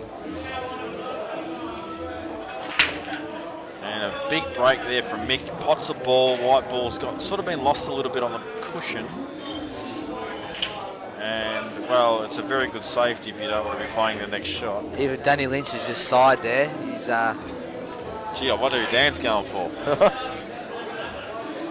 As far as I knew, Dan was completely impartial as being the CueballTV president. And as it turns out, he's actually very Victorian biased. Hang on a minute, they're both Victorian. yeah. What do you fancy here, Jamie? Well, I like the reds. And the only reason I say it is because I think maybe I can like this all I can pot. Might be able to sneak through to the yellow in the middle. Yeah, so he has potted yellow, so he's just going to play a little tickle snooker. Well, that's not a bad shot either. And, well, he has left, I think, hang on, I can't tell now, but... No, he hasn't. It's no. Oh, I think he's left him off the straight pot to the court. It's hard to tell. Yeah, I don't think he gets through. Even if he comes cushion first, it doesn't really leave a lot. And that's what he's done. He's come cushion first because I don't think he could pot it. And as you can see from the result, Mick doesn't really have a lot on offer. At least he doesn't have an option to pot out, I don't think, at this visit.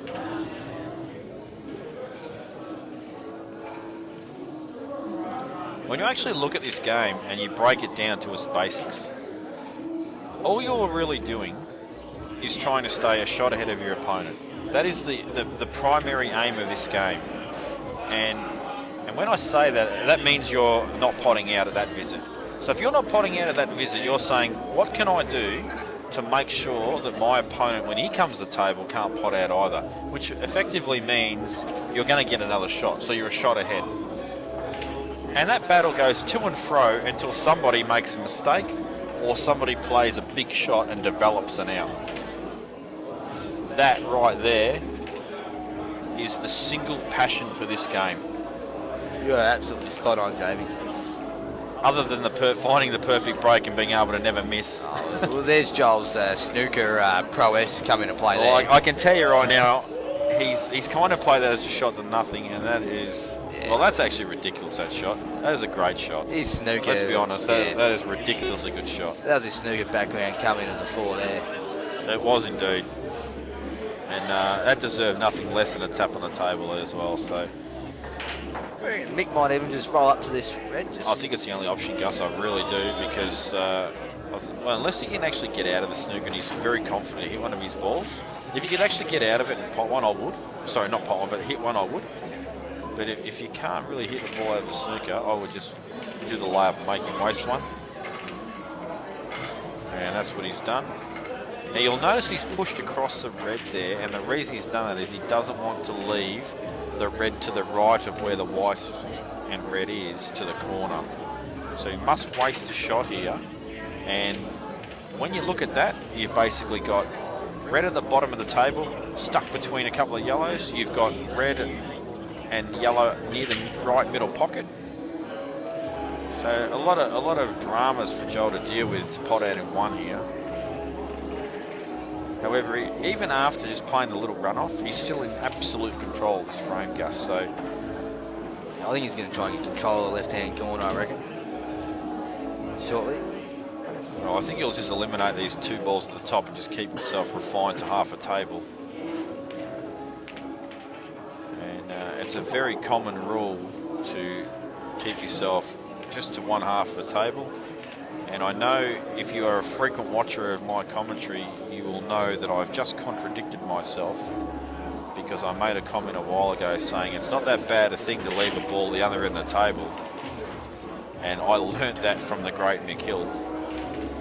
Oh, Mick Hill, who is here at the very moment. Yeah, he can play a bit, can't he? He can. And if you're asking, if you didn't actually hear me make that comment, you're thinking that is a stupid comment. Why would you not just leave yourself to half the table?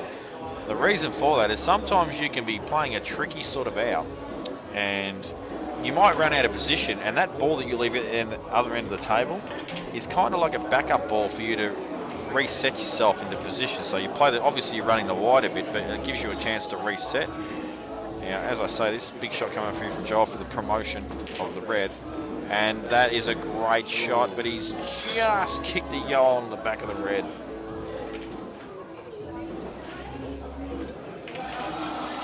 Now I reckon, Gus, he can punch this ball in the middle, come centre table.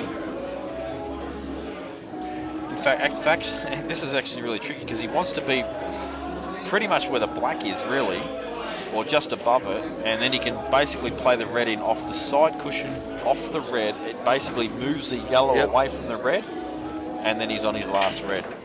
I definitely see that shot. That is so. I said that like it was just a piece of cake. Now he's underhit this by probably 3 to 4 foot, and this shot now becomes tricky because he's now colliding into a yellow, and I don't think he can do it now. No, well he can still play the shot, but he needs a lot of luck to land on his last red because of the traffic in play. And And I think what Joel will do now is play the red, and he'll double kiss the other red that's near the pocket, and just promote them both, and just take full control of that pocket. So he'll be looking for just a double kiss on this red. Well, he's taken yellow first, which was a slightly safer option, but I'm sure that he wanted to just double kiss red first, not really hit the yellow at all. I'll just say there is a massive gap now to that corner pocket, so if Mick can get to his yellows at the top end of the table, that yellow that's near the right hand side pocket, he can put it down in the corner. It does smash down there, doesn't it, Yeah, Gus? it certainly does. And it's not one that you want to just glide in there. You actually really want to clear that pocket. You've got two reds you want completely not even in the same postcode as that pocket. He's got a big pocket, so. But obviously couldn't play that shot, and so he plays a containing. Don't be surprised here if Joel actually plays the yellow on the red and just covers up that hole you just spoke of. Now these shots, many players can overhit them and drop the red and can go wrong. Yeah, I think all I'd be doing here, Gus, is hitting bottom side of this yellow and pushing my red to the side cushion, block that hole off, give him two. That's exactly what Joel has done. Or has he left a gap there? No, there's no gap there. You're spot on. I got a bit excited for no reason at all. Did get excited then, didn't I? You did. You definitely. Can you tell I'm going for Mick as well there, Gus? Oh, look, I love both of them, to be honest. I think Mick deserves a result. Yeah. I really do. I love his game. I like the bloke, and he wants it bad too, doesn't he? He's just. I just like his fighting qualities. I tell you what, the way he's played, that I really do think he's going to punch this. He just also he does stick to himself to an extent as well, and just here to get the job done. I really do think he's going to play the punch out here. There's definitely no gap, but if he can jam. No, this actually, Mick made comment to me that he's had a couple of shots and he keeps giving them away back to his opponent. And this is another one of these shots that can actually go wrong if he plays it wrong. If he actually catches any of that red before the bottom red, before the top red, he will actually pop the bottom red. It'll be sort of like a double kiss fashion, and he'll pop the red. And this is why he's going to deny it, I'm pretty sure.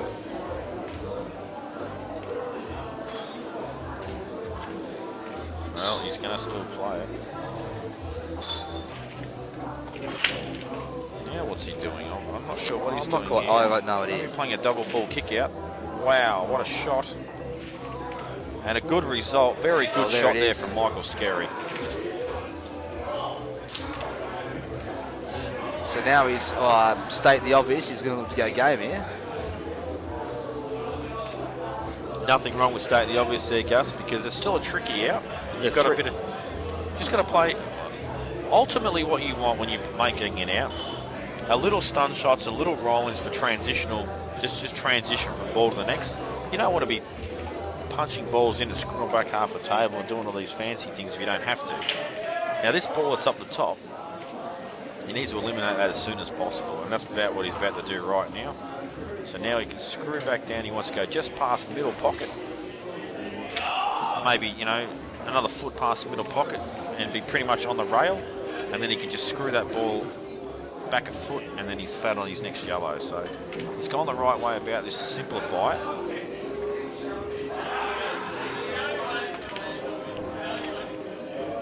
Would have liked to have screwed back another foot there, but just obviously wanted to make sure he popped the ball primarily. Now this is a sort of shot you say to yourself, this is a good lesson that I learnt. Now there are two ways to look at this. You can either say, I don't want to underscrew this, or you can say, it doesn't matter if I overscrew this a foot. Now they are two different statements, but still mean very much the same thing. One is a negative way of saying it, and one is a positive way of saying it. Now, if you say it in the negative way, your mind very often will cause you to do it without you even realising. So if you say here, oh, don't unscrew this, you will. Now, I wonder if that's what Mick's done there, because in my eyes, you don't want to unscrew that. If you screw back another foot, even 2 foot, it's much easier to come off the back cushion and get position. Now he's got to play a run through, and everything I've just said sucks because it goes out the window because this black goes to the corner. I didn't think it was on.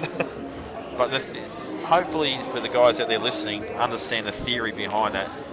What I'm getting at is any comment you've got about making a positional shot, make it a positive thing rather than a negative thing, and your mindset will be better when you play this shot.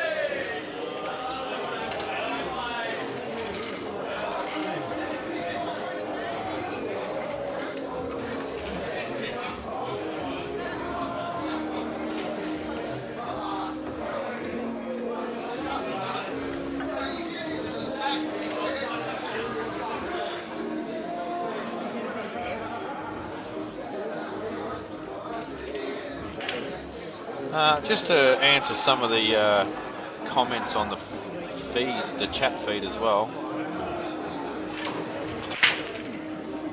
Danny, you'd like to see a money match between Robbo and Ben. I can pretty much guarantee that ain't going to happen in the near future. However, Robbo and Jake, in my opinion, needs to happen as soon as possible. There's so many people talking about that potential match and wanting it to happen. And I don't think it's too far away. So, but anyway, we have other big matches to worry about first. Another 3 or 4 of them, in fact, just for today. And then we have Anzac finals tomorrow. So, pools galore for the next 2 days. And a big break from Joel. Balls absolutely everywhere. And if he can get through this yellow in the middle and just get a little nudge on the yellow on the side cushion, he will be favourite to go game. Well, he didn't have a good angle there, so he's just going to run it down the rail.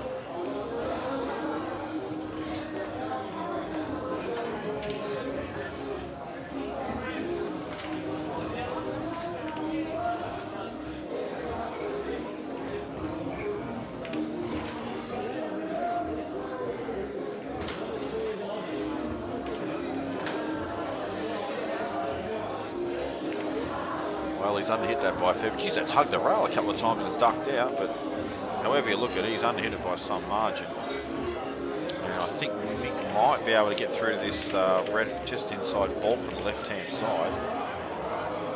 Just need to get behind his shot if I can have a look. Well, I don't need to now because he's already sizing the shot up. And this tells us the story, and Mick has a very big chance here to take a lead. Well, he just checked that up off the rail and it really squared up heavy. And, well, not on a string, that particular shot. So we'll want to pop this red on the left-hand side down the rail. And just a smidgen of right-hand side certainly wouldn't help positional play, but denies that shot. Looks like he might have the perfect angle to post ball in middle and just get a little nudge on the red. And that's beautifully controlled, and the reason I say it is because it's so easy to overhit those or underhit them where you just don't have a nice shot on the ball.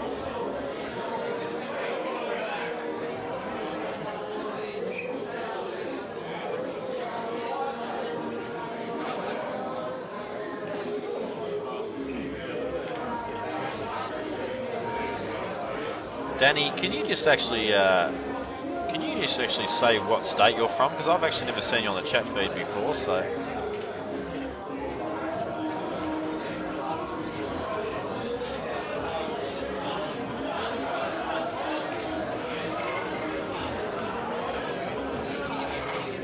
Just there's a couple of people saying stop underhitting balls. Just so you've got a bit of knowledge of these tables if you've just tuned in today. These Riley tables play very differently to a lot of the other tables that we're certainly used to in this state, and the cushions, they've been quite erratic in the way they react. Sometimes they'll completely kill the white, other times they'll bounce quite normally, and even on occasions you'll get a larger bounce, so they're a bit unpredictable, and it's caused positional play to be quite a nightmare at times.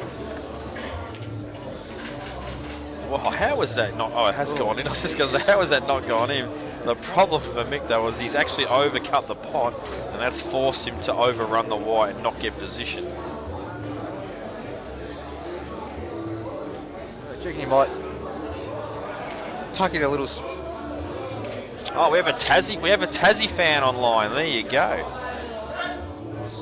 No wonder why he wanted Ricky Lee. Exactly right. I'm assuming Danny's a guy, not a girl. I'm just assuming that. But Yeah, people want to see a money match with Robbo and Ben, or Yeah, Robbo and Jake. I've just touched on that, Gus, and actually, sorry that Danny just asked why not Robbo and Benny. Basically, Benny's taking a bit of a break from the practice scene at the moment, and then the whole money match scene thing. So I'm sure he'll return better than ever, because in my opinion, he's the pinnacle of money matches and big occasion play. But at the moment, Benny will probably take a bit of a back seat and just let the other guys have a crack at each other for a bit. Now, do you think Jake will have to? Do you think he'll go through everyone else like Robbo has, and then get to Robbo at the end? It's an interesting statement, Gus, because Robbo said, why should I just go and play Jake straight up? He should have to go through all the people I've gone through before we play. Now, that's not going to happen. No. Simple as that, it just won't happen. And why is that, though? Why? Well, interstate players, they've got to meet up at some stage. There's not that many tournaments coming up that are close. The next tournament's Berry in July. We have quite a few months between then. Those two just need to put the cash on the table and just get it happening. Yeah. Simple as that. Now, Robbo's next hit list opponent is actually Rusty Wheeler, who just wrecked him in this tournament. That certainly won't worry Robbo's mindset, because they won't play on these rolling tables that Robbo hates, and Rusty loves them. And I can tell you the reason for that is because Rusty's style. I'll tell you what these tables suit players. What sort of player? These sort of tables suit players that play position in areas. And when I say areas, I mean there could be a 2-foot area of table you're landing on. And guys like Robbo are precision players. They like to land in 10-cent coins. These tables, because of the erratic reactions of the cushions, make that extremely difficult to do.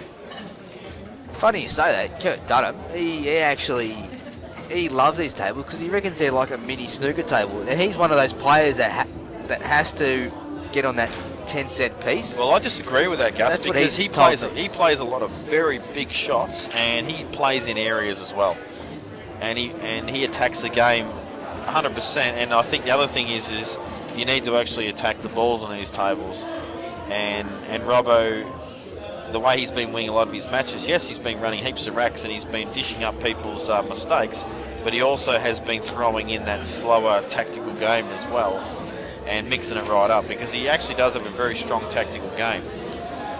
So, I think that match that he played against Rusty, and also he was very angry in that match as well. A few things happened off the table that he wasn't happy about, and he didn't go in with a very good mindset, which was, I think, to his discredit, very unprofessional, and also unfortunate as well. So he'll learn from that, and it certainly won't worry him if he does get to play Rusty again for $1,000. But the problem is location. Rusty's in Queensland, and Robbo's in Victoria. So anyway, just to shut up about all this crap, Jake, Robbo, hurry the hell up and play each other. Yeah, that is going to be an absolute corker. But Jake has only played the one money match, so do you think that will come into effect? Well, I'm the one that's been setting up these matches for Jake, and I told Jake that he wasn't ready for Robbo a while ago. I said he needed to get some more money matches under his belt. Now, obviously, he played Mick and he belted him 11-2 or 11-1 or whatever it was, and Mick's basically turned around and said, look, I'll play him again. He's already ready to play. Now, Mick's obviously having a great tournament right here. It wouldn't surprise if Mick rang me up next week and said, you know what, I'm ready to play Jake again. Well, he said he was ready to play Jake a night after he lost 11-1. Yeah, and that's what Mick's like. He has a lot of pride, and he wants to play the best and back himself at all times. Money to him, it's not about the money for Mick. It's about the pride, the prestige. So, and he wants to test himself against the best. Well, I don't know if that yellow will go to the middle. I don't think it's come far enough. No, it definitely won't. And there was a big attacking shot there from Joel, and well, hasn't paid off.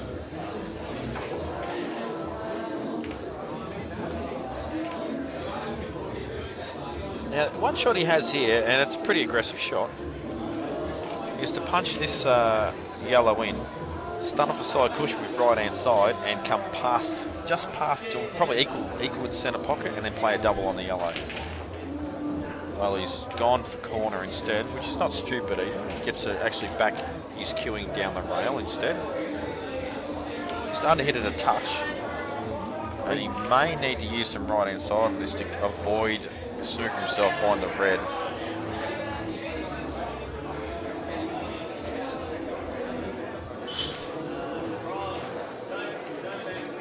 So when you're using side, a lot of people actually play these shots with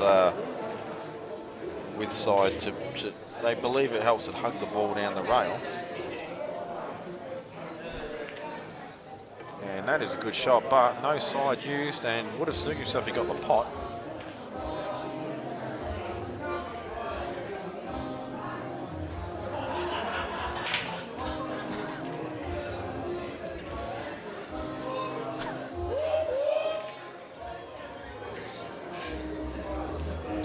Mark McDonald, I don't know where you're from, but you are obviously acting like an absolute imbecile being a keyboard warrior. You just need to calm down, fella. I don't know how you can hang shit on a bloke that's doing commentating when he's got the microphone and you've just got a keyboard to type on her. You are an idiot. Yeah, not too sure who you are, mate. Tell me what, you've got to be from New South Wales, surely.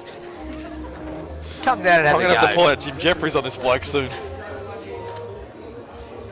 What does monotone mean? Oh, I don't even know what it means. Monotone, it means the same tone all the time, which I'm actually very shocked that he's called me monotone, given that I probably have more tone than any commentator that does this stuff, so... Might have called me that though, isn't it? Quite offending. I think he called me that actually. Or maybe he did, I don't know, Gus, but... Either way, it's out of line because he's not here and he's not having a crack at doing what you're doing. Well, Mick's left a gap there. He has, and Joe will have a... Yeah, Joe will probably take this frame. Gary for sure. waved his cue in frustration. Yeah, you're right, Gus. That's definitely on. And I'll tell you, Gus, even if he gets that pot, he's still got a couple of big shots to play. And Joel has underhit that by a foot. Now, you and I know he's underhit it straight away. And for the viewers at home that are wondering why, you know, oh yeah, he can still pot here for sure. But when you're on a shot like this where you've only got half a pocket where you've got to sort of jam a ball inside, you want to actually be right behind the shot. You don't want any angle at all. You want to be able to hit this dead straight into the jaw off the red. This just makes the shot so much harder when you're hitting it with a bit of angle. This can easily just double kiss and... Exactly. If you catch the red first here, it's bye-bye red. But Joel has... Oh, where's that white? Oh, that was close. Solid, you've got to use your inside voice, mate. And your Isle of Man. Do not even know what this clown's talking about. What's actually really funny is you're typing on a keyboard and other people are reading what you're typing while they listen to me commentate. Look, mate, you can simply put it on mute. And all these guys know you're an idiot. Just press the mute button and you know to listen to us. Anyway, 9-8, Joel. 9-8 to Joel, and well, he's actually full credit to Mick because he's been, as we said earlier, Joel's been creeping away from guys when their score's been close earlier on in the matches, but Mick's managed to stay with him. And yellows will be the choice. Now the only reason I say that is because I think he's got an easy starter. Thank you, Shelley. We love you. You should be here playing.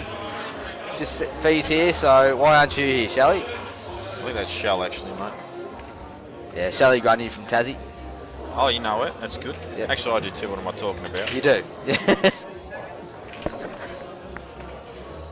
So Mick's just sizing this up because, well, it's getting to the point in the match where it's no more mistake time.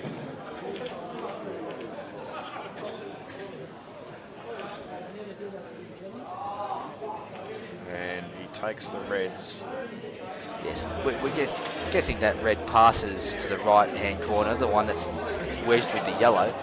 Now this ball over the middle, I'm actually right behind this. It's off the cushion by probably between 1/4 and 1/2 inch.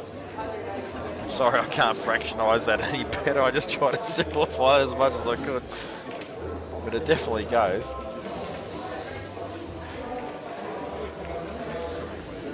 And I'm actually not surprised at all that miss because there's just no lip on these middles at all. They're very tough. And what you'll find is they do just travel across the lip, hit the jaw and don't drop. Whereas if you look at the tables at the back there, they've got a far bigger lip and they're basically like buckets compared to these middle pockets. And yeah, no surprise to see that ball miss at all. A very tough shot.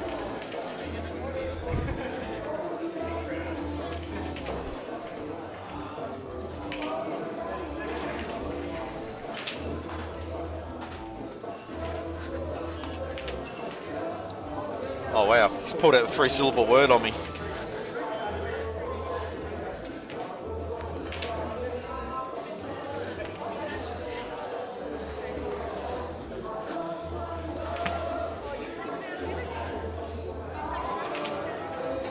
Joel is going to look to grind this out and take himself to a 10-8 lead on the hill. Marky McDonald, can you tell me what state you're from, please? I'd love it to be from Victoria.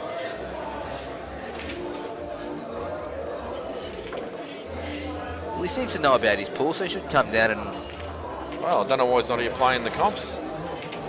But anyway, back to the game. Joel's working through there. He's playing in such a way where maybe the yellow goes off the red in the centre. And I've just had a quick look at the table itself. To me, it doesn't look like it does that at all.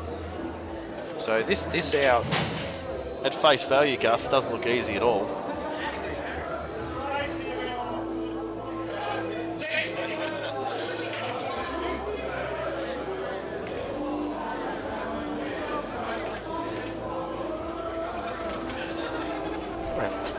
What happened there?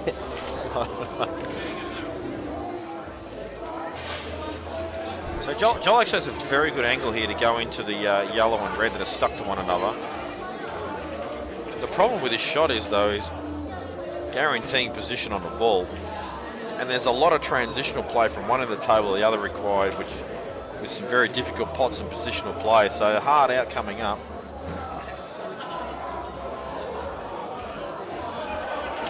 Sarge Ando giving us a wrap.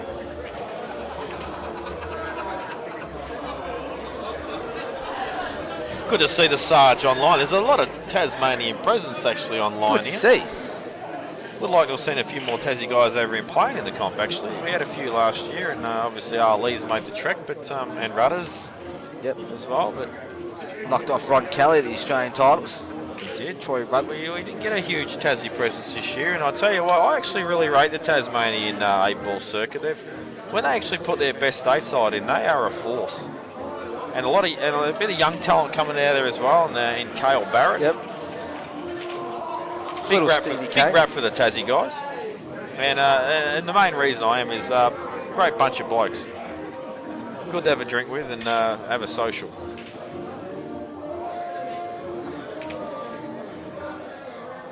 I think they really enjoy it when they make the trip to Australia. Well, technically they are overseas, aren't they? Sorry, guys. Guys, I had to put that in. Trent Reinheimer wants to see a match with Robbo and Travis Crawley. That's never going to happen. Travis will never play the match. It was 11-2. It's 11-2, Dan. You got wrecked. I can promise you now that Travis Crawley will never play Robbo for 1,000.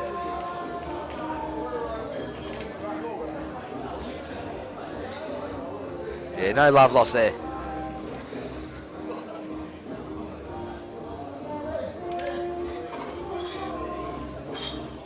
Big shot coming up here in the context of this match. This to go to the hill right here, Gus. This is effectively the black.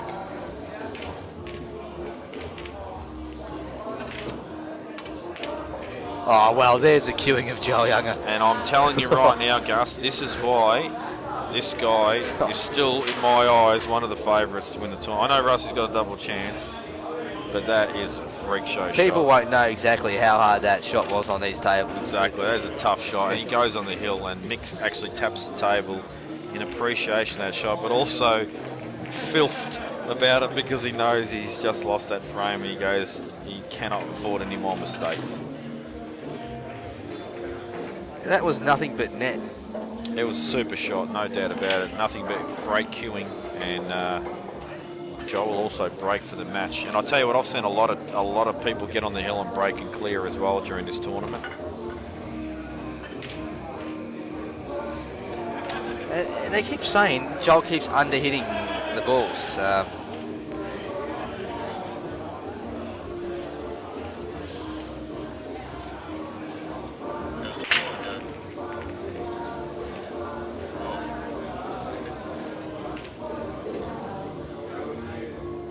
Yes, Shelley, the girls are locked at 3-all, I think.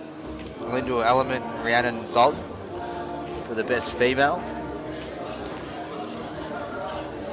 I don't understand this don't under-hit comment. It's Joel's actually playing pretty good. He's not playing at his best, but he's definitely playing. And for those that actually don't know, Joel's won this the last 2 years, and he actually put in a bit of time. I've been informed that he actually hasn't put in near the amount of time that he's put in previous years for this comp, for various reasons. And for him to still be here just actually shows what a class act he is, because I actually still think he is one of the best players in the country. I think he's top 3 for sure. The unfortunate part is he never gets named in it by your general public, because a lot of them will look at national titles feed, who won the Australian Championship, etc, etc. Now Joel just doesn't play in these, and you're wondering why he doesn't. He's a businessman, simple as that. And in actual fact, we have a thing in the regional Victoria called the Country Cup, and basically we all get together and play a big pool comp, and it was at Joel's pool lounge this year, and I had a few sherbets, and I got stuck right into him, and I said, you have to make a stateside, and you've got to represent Victoria just one time. And I didn't let it go either. He goes, come on Jamie, just go easy mate, give me a break. I said, no Joel, I'm not going to let this go until you do it. Well, I reckon if we get him on the sauce, he will, because he is one of the funniest people on the sauce I've ever seen. He's pretty funny when he's had a few drinks. Doesn't mind getting naked either, just quietly. Him on the sauce is an absolute loose cannon. He is. But anyway, I would actually love to say, anyway, while I've talked a bunch of rubbish, Mick's just really rushed through these balls quickly. At 10-8 down, he said, you know what, Joel, screw you 10-8. Mick's scary. This rack and make it 10-9. He has got a massive heart. So he's just deciding which ball to pot. The score is 10-8 to Joel Younger. Yeah, the reason you can't see the 10 is that particular score sheet doesn't have a 10, it just stops at 9, so he just flicked it over to a nothing. But obviously if you've been watching a while, you'll know that's the case.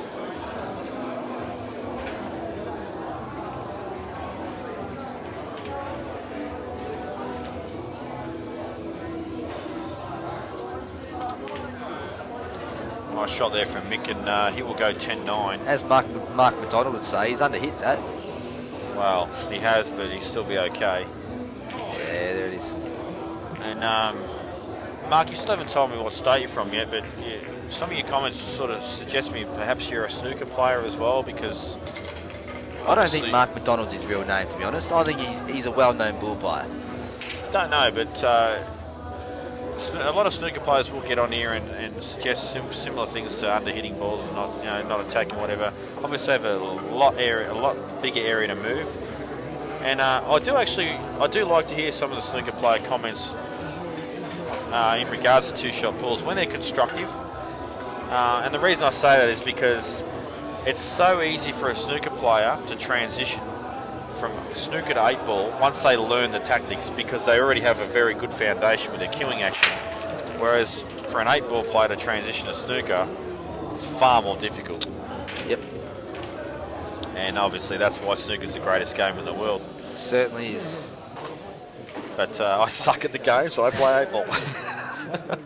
Well, I'm sure if you put some time in, Jamie, I'm sure you'd be solid as solid. Snooker, I reckon. Certainly would be no Sean Budd, let's put it that way. But I love the game of 8-ball, and I'll continue to play it for as long as I can walk. Who is part-time Cewis? I'm not a bad guess, am I, mate? I think part-time Cewis might be Shane Lee, yes. But anyway, Marky, you haven't told us what state you're from yet. I'm guessing New South Wales. Yeah, he doesn't want to say. It's, so we'll take that as New South. Joel looking to clinch the match here on yellows. These 3 yellows on the left here are just a bit tricky. Obviously the top one goes to the middle, but then he's still got to deal with the other 2. Obviously one's hampering the other. The plant is not set. Scary's just raised his eyebrow at me. Yeah, Scary I think might be sensing that there's a potential chance he may not get back to the table. But so Joel's got a shot in the middle here to just bump the second of the 2 yellows. But he could lose the white here because it looks like it's going to hit it a bit thin.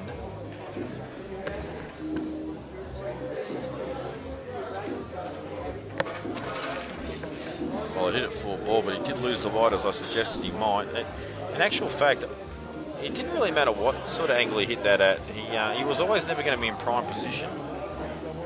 But he still does have a shot, and that is all that matters to Joel. Mark McDonald reckons it's better queuing New Nance needed here.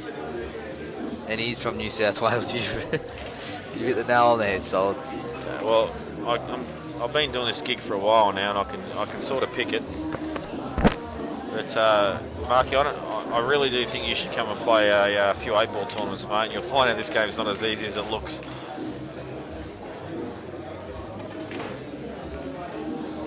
So this has become an even trickier out. This out just doesn't look gettable to me anymore unless he plays a massive chop down the bottom rail here.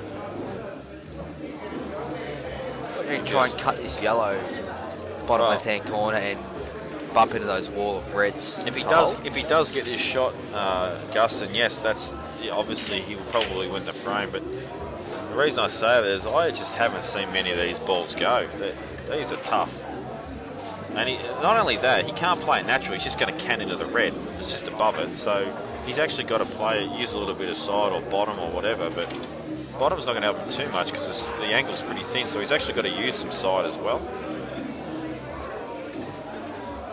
Well, he's used heaps of side, but as I suggested, he's missed the pot. Never looked like going in. Well, they're tough. That's what I'm saying. They're tough. He's actually using an enormous amount of side there, but obviously it's costing the pot. However, he's in a pretty good spot at the moment. Still anyway. tricky out on reds. And obviously, we have forgotten the component of, you don't actually have to pot out, but obviously that's the aim of the game. Mick could actually play a clever little snooker here as well.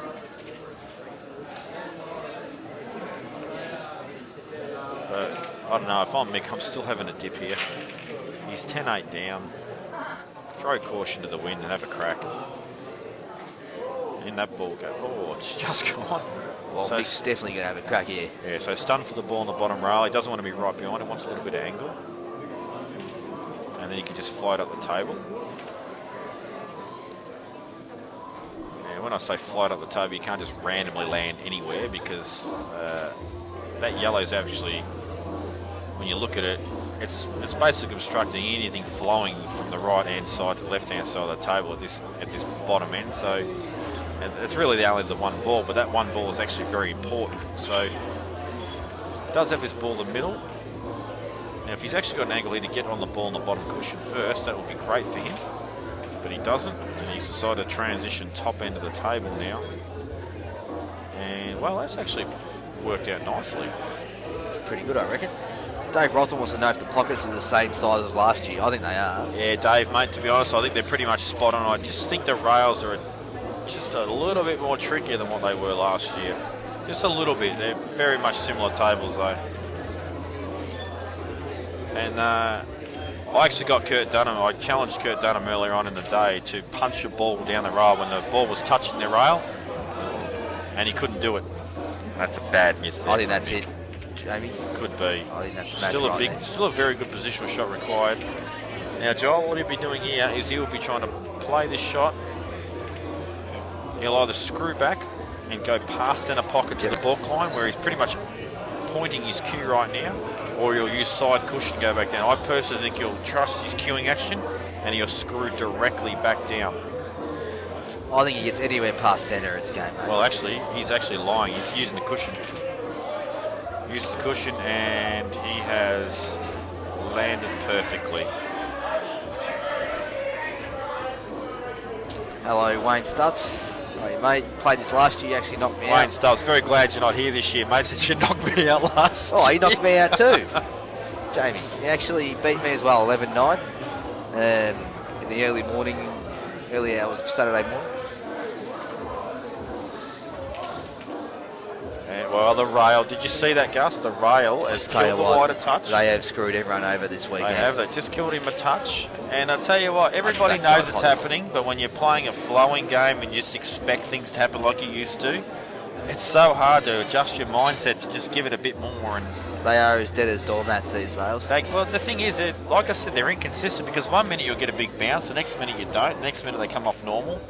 So they're providing a real positional nightmare to the players. I still think Joel will get this and He's win going the in the match. centre, Jamie. This surprises me. I thought he'd be going. Well, Nice, it's mate. just held, but Ooh. just as tricky as well. He's sort of landed in no man's land here. Oh, look. In the corner, I think Joel, his punting is... Yeah, I definitely think he'll play this corner, Gus. He'll be just stunning off it. And however, I'm really surprised he didn't play that last ball to the corner, but I think he felt he could soft screw it in and hold it a bit better than he has, but he's still okay. He's going in the middle. Wow. Well, he loves the middle pockets, Oh, apparently. there you go. And he It checks. is Jeez, he runs Joel over there like is- a bowler he- on the bowling green. I'll tell you what, he ran over there quicker than Usain Bolt. And Joel continues to stay alive in this tournament and be a very dangerous factor. The defending two-time in a row champ is still in. And Mick Scary, hold your head high. You've had a pretty good tournament, and you've lost to one of Australia's best. The ladies, they're at 4-3. Now, Solid, are we going to switch over the ladies or? No. We have another match coming straight on. That's why we're not going to do it. There may be a 10-minute break, so Joel can just obviously refresh himself. But it'll be Alec and Joel next. So we'll be back. We'll be back shortly with another cracker match, guys. Stay tuned. And we are full throttle going for Joel. well, Rusty's actually tucked in better sleep at the moment. He knew that he'd have at least a 6-hour wait after he won his double chance match. So last year, or one of the years that he got runner-up, he waited like 6 or 7 hours before he played, and he just said he was stuffed. So he's gone and. So now people will, winner of this match will play the rake, pigeon.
Alright, sorry guys. I hadn't realised this match started, and then I've actually just had Brett Rogers help me learn how to cue the ball again. And I'm going to give the guy a big rap, because I'm telling you right now, if you want to learn how to cue the ball, you go and speak to Brett. Nobody else in Australia but this man, because he just fixed my action for a shot that I've been having a lot of trouble with in about a minute and a half. I don't think anyone else can do that. So thanks, mate. Butters has joined in commentary. He's been AWOL for a bit because he's been working and playing lots of pool. Joel has been pulling himself out of the fire all the last 2 days, basically, since he's been on the loser side. He's been behind in a lot of matches and he's clawed back. He's just wearing his opponents down. He is, mate, and he prepares himself well, but the problem is, the other mental giant in this game, he's playing right now.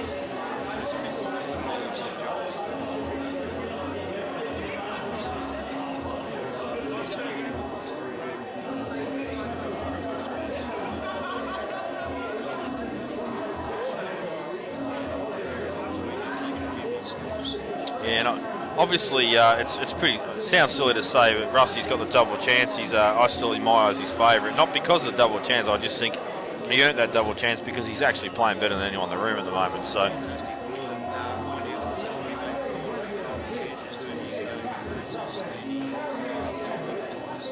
yes, and he was $1.50 with once the double chance occurred. I went and chucked a lazy 100 on him. Thought, see if I can steal a quick 50. And but I did say to Trevor, I said I really actually need probably Joel to be eliminated to kind of half guarantee it.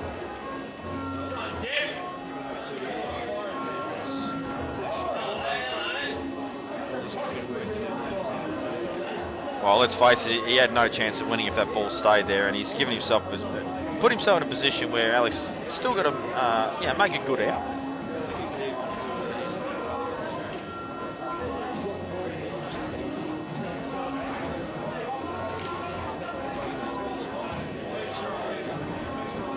I think he's just played the promotional shot and he's going to look at go game still. That's what Hal was looking at as well.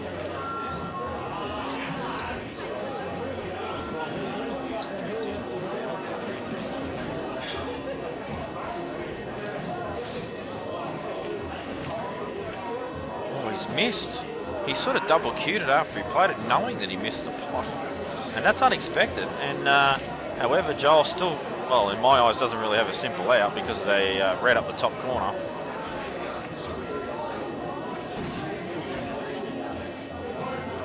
Yeah, definitely take some control.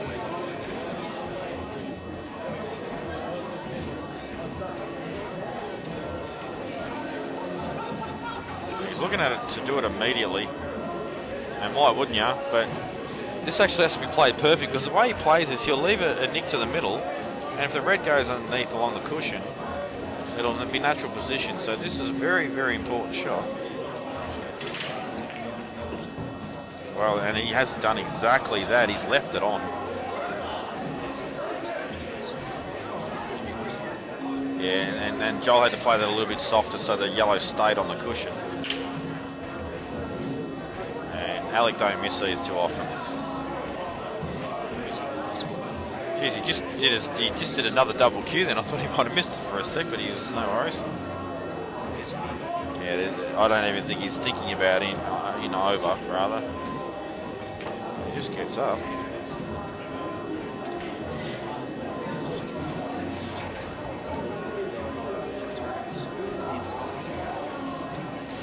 Always a good feeling, that.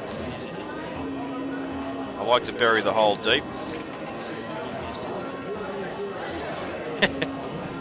Well, you have your mobile phone in your pocket, crack the screen. I've done that a couple of times already in the life of me pool days.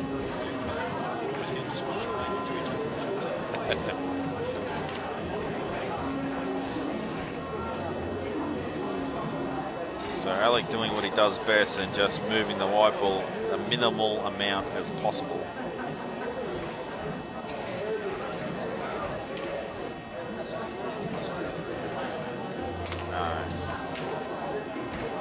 And that's no problem.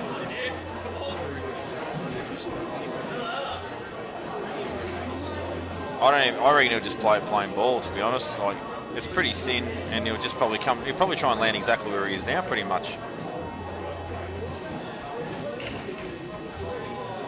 There you go, and he's right behind the ball. He's got a touch of angle, but nothing to stress about. You wouldn't expect him to miss this in a million years, and he will level up the score 1-all.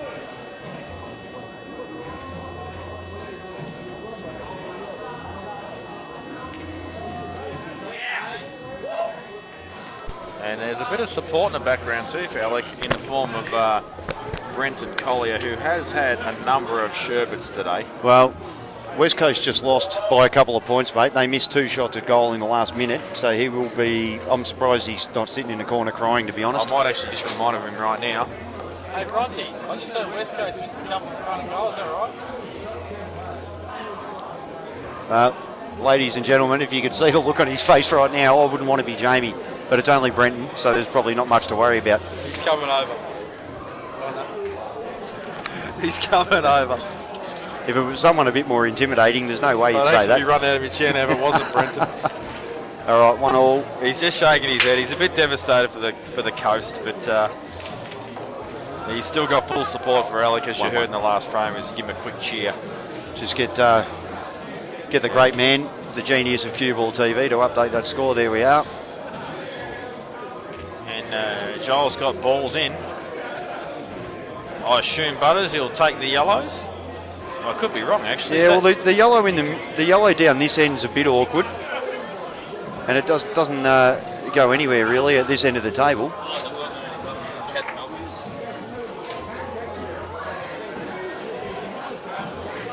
He doesn't have a good starter. Yeah, that's the only reason I think he'll take yellows, is because he's got the starter. But well, Brenton's just made probably the worst call in cue ball history. So yellows it is. He's only got one. Joel's out here, mate.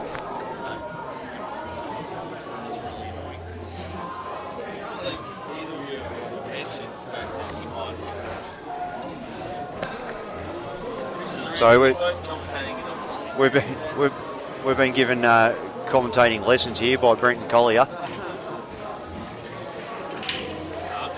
who is also not in the tournament.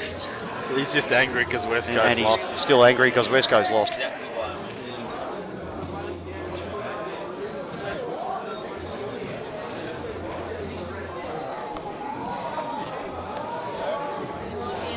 Got to try and get on this bottom yellow next, the one closest to the red. Should be able to just come round off one cushion here, play it back in the same pocket. Well, I've got no idea. He's opened it up and he's landed awkward. Now, he doesn't have a lot of options here.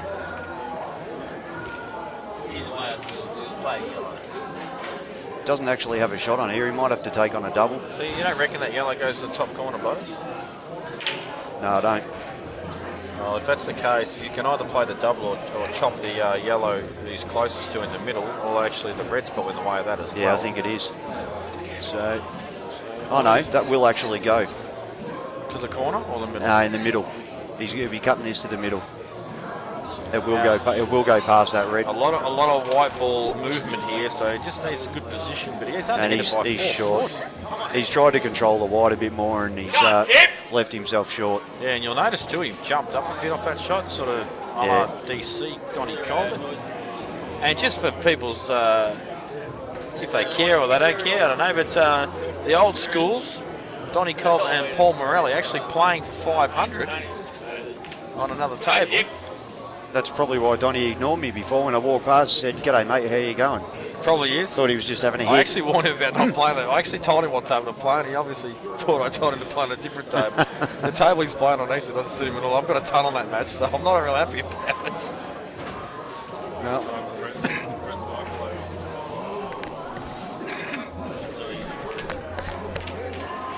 Should be pretty right here, Alec. Let's get down to the bottom cushion here. It was actually quite funny to hear Brenton Sheeran call Alec Dip when Dip is actually Brenton. Yeah, there is only one dipshit. Oh, look at this. Look at him layering up here. He's Playing a surely not massive gonna from play out in the this middle shot. of the table. He's just been a clown, surely. He's not going to play this shot. Yeah, that is a shot Brenton to play. Holding a chair in the other arm. I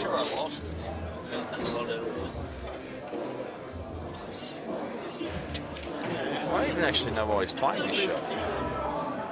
Shot him. Yeah, I reckon Ace has done that for the cameras. No, I'm pretty sure. I'm pretty sure he's getting some airtime. So this is what Brenton Colley would do. Everyone should appreciate Alec doing that just for the CueballTV viewers. Come on, Dib. He was putting his hand up then for you to shut up, Brent. He was actually. Yeah, it was a very gentle gesture, wasn't it? It was basically Brent shut the hell up. He's not angry yet. He wants to get on this one in the middle. He won't want to play that last because it doesn't look like the sort of shot where he's going to be able to play it with a lot of pace. Well, that white ball certainly reacted funny off the rail. No, it didn't. He checked it up with a lot of right-hand side, folks.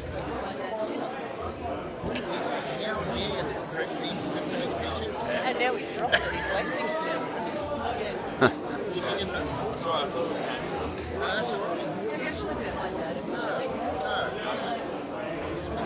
I don't know, Jamie. How much has he got of that middle ball? I reckon he'll want to get rid of that soon. Yeah. I don't think he'll want to play it last. He may. I actually think he will play it last, and the only reason I say that is because the transition to the next red will be too hard. So well, I can't see him putting it right now. No, but I think he stuns up just past the yellow in the middle of the table, and then he can chop it in and get the white ball back out. He only needs to come back out to sort of level with it to have a shot on it. So exactly. So he can just stun centre table, and then he can just basically play it off the side cushion. It's a tricky shot. I reckon he's too far out. Nah, he's fine. He's fine, mate. He's Yeah? absolutely fine. He can top it in. He's okay. All right, I'll take your word for it. It will require a bit of attention. I think the way he's going to look at it is, he's just going to think, as long as I clear the yellow and don't Chinese snooker myself. He's clearly not overly happy with it. Well, as I said, I wanted to stun. I wanted to be more to the right hand side if I'm playing this shot. I've been informed he can get middle table, no problem. Well, I agree with it. I think he can.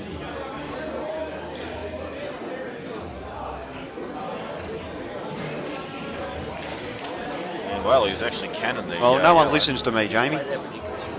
Well, I actually would have stunned it. That's what I'm saying. I would have stunned it.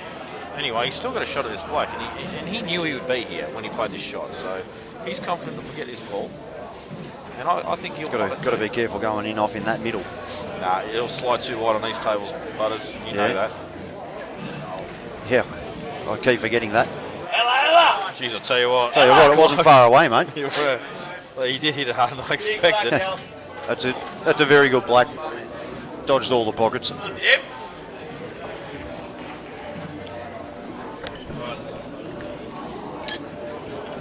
Over there.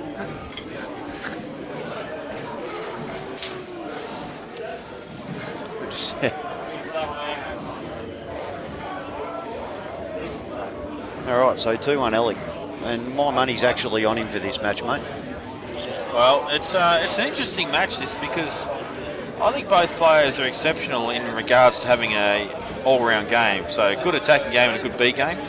I agree, and I agree they're both mentally very strong, but I think Alec knows the game a bit better. Yeah. And I think that's the difference. Alex is the sort of guy too that he just doesn't play in comps like this and put his hard-earned up unless he's just come here to win it. You know what I mean? Like, he just is a freak show. He doesn't play anything half-assed, that's for sure.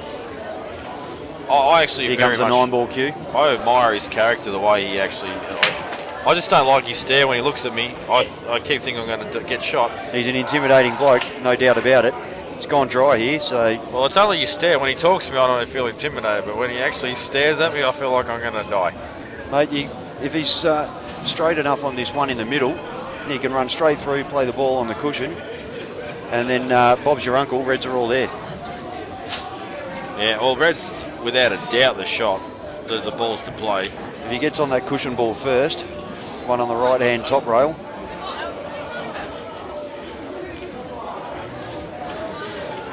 would have liked to come a bit further. That looked like a funny contact, actually. Well, this is actually perfect because he can just drop this in, and then he just comes off the cushion a touch. Then he just drops the next ball in, and he will actually pop the ball over the hole next.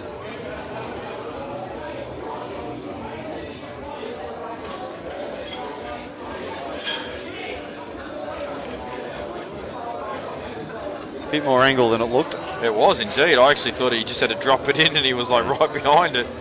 I thought if you give it a bit, you'd come off the rail about half a foot. I think he got average contact on the first one when he tried to run through, Jamie. So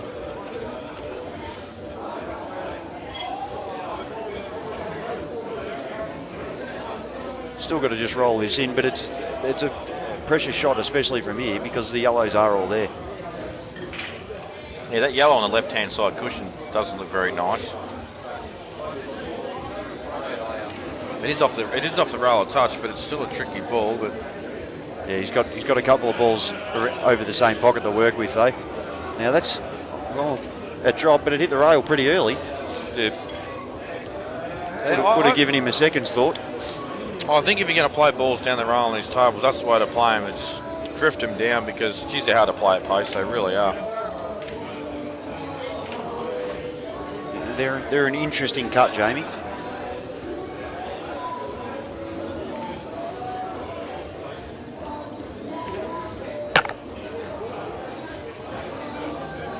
He's still on the one over the hole, so he'll probably try and get around it. No, he's come straight back. That's not ideal. I find that a little bit interesting. Well, he would have wanted a bit more angle on this ball. Without a doubt, because I don't think you can miss the yellow now. No, that's right. I think going under it was the best because you wanted to get finish below it so you could play back up the table. Yeah, I think the problem with going below it is just maybe worrying about hitting the yellow too full and like just staying there. This is a pretty awkward shot now. Don't think it goes in there, mate.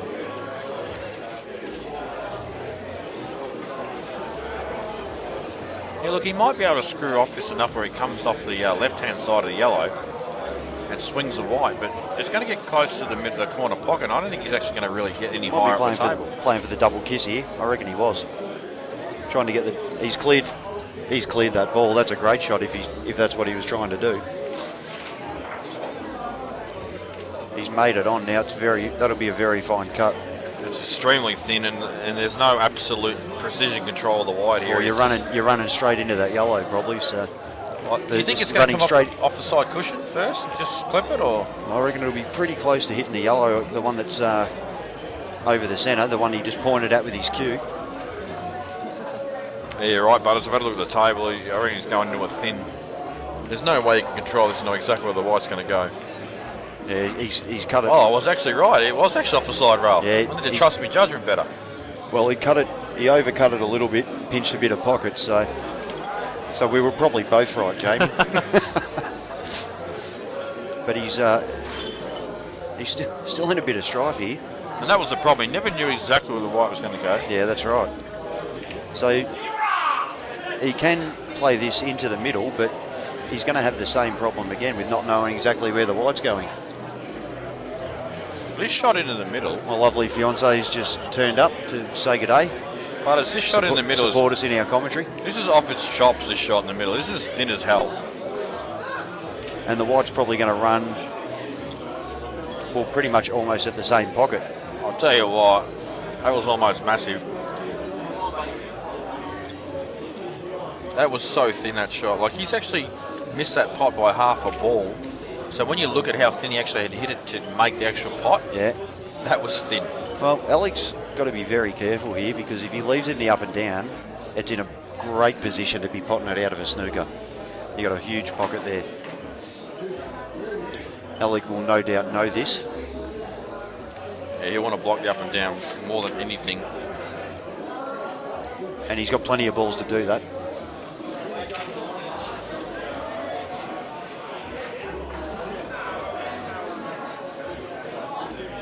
I'm guessing he's trying to, he'll be having a look to see what he can do with this yellow to play to play safe, because if you can get rid of this, get the pressure back on Joel, all these balls are open, Bob's your uncle. You might be able to play as a shot to nothing, Butters.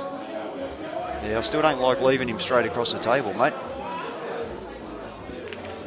Well, I guess the thing is, oh, that's ducked out a touch. I guess the thing he's thinking is, you know, you go up and down, you drop it in. The black's actually not on. Well, if I was playing this, Jamie, I'd be trying to play at 2 cushions in the middle, and then the white will drift out over for the black. Yeah, but the thing is, you need to pick that gap and land to the corner. I actually think getting position on this black's really hard. If you play 2 cushions and pot it, you pretty much can't miss the gap. Yeah, but will you land on the black? Well, you just got to get the pace right then, don't you? Yeah, you are right. You're spot on, because you'll go high on that second yellow. Just keep in mind, Jamie, this is the, I'll tell you what, he's gone straight through. That's the sort of position I leave myself in all the time, mate, so I'm a bit of an expert on that sort of thing. I don't know those shots too good, you do. I'll leave myself in that position at least once every 2 frames. A lot more fun, Paul, that way. Simple's boring, mate. No good for the cameras.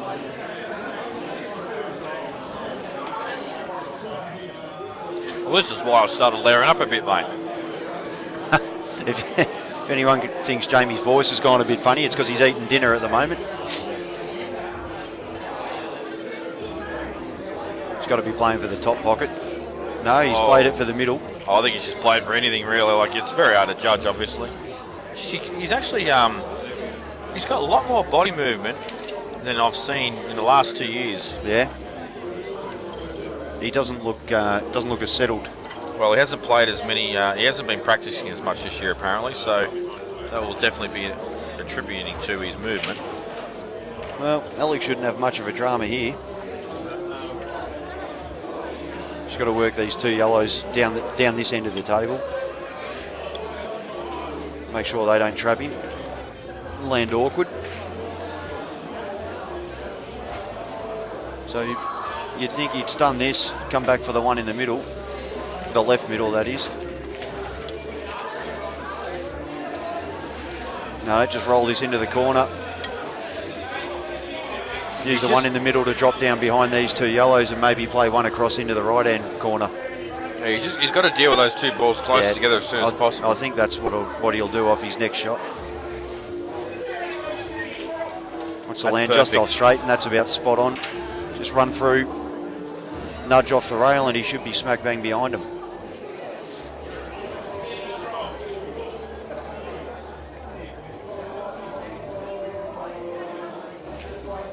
Tell you what, I'm feeling sorry for this cable that's connected to my headset right now. It's getting a bit of a lasagna workout. We don't get to see Alec at a lot of tournaments these days, so we don't get to commentate him too often, but it's great to see the Jerry Seinfeld look is still going, isn't it? I actually really rate his game so highly. Oh, he's just a master of simplifying outs. The guy's a genius, mate. Most successful player in Australia, without a doubt. Absolutely, and probably second to him would probably be Benny Noonan. Yeah, I don't think anyone can match the amount of things he's won in this country, that's for sure.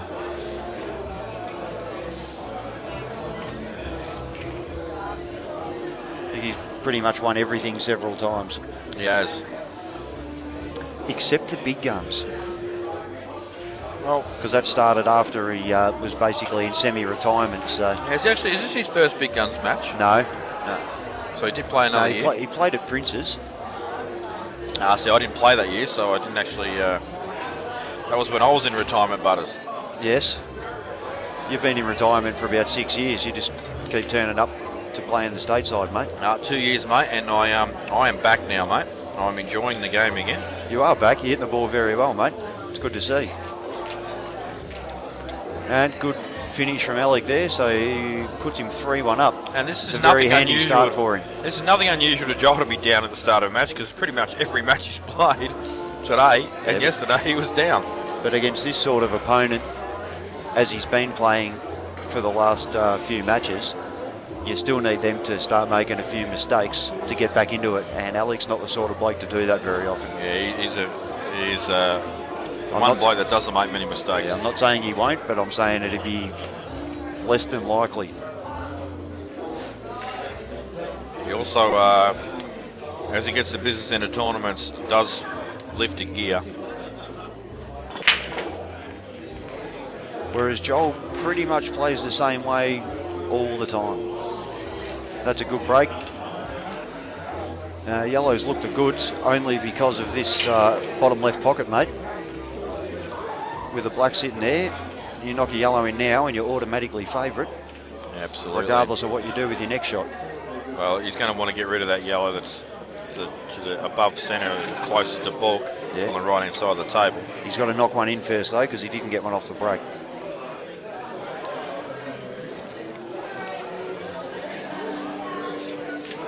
And he wants to leave the middle ball there, so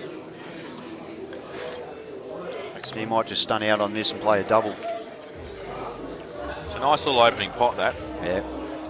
Play the double, then run the other one directly below that ball down this rail, provided the double goes in. I'd actually give this a bit, Butters, just to swing the wide around a bit, get yourself back centre table. I reckon you could just nudge it and come out a bit. Something like that. Now, the only reason I would have given it a bit is you don't really have an easy ball here. You just bring the white ball back to its natural angle. It goes more to the left, and you've got that ball in the middle of the table, probably the right corner.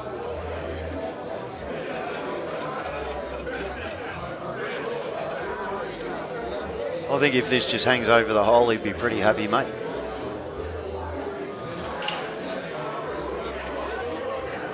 Yeah, you're right, and Joel has not been afraid to play the tactical game or force the tactical game. Oh, and I know exactly how he feels there, because I certainly am one to have done that. But well, Alec's got to take the yellow and cover the black. I think this is a losing option if he does this. Well, the only reason I don't is because it can get a bit awkward in the middle of the table here with that half-covered middle pocket. That is a very, very good shot. That's a fantastic shot. I just felt that potting the yellow there was just basically giving two shots on the black. Yeah, could be.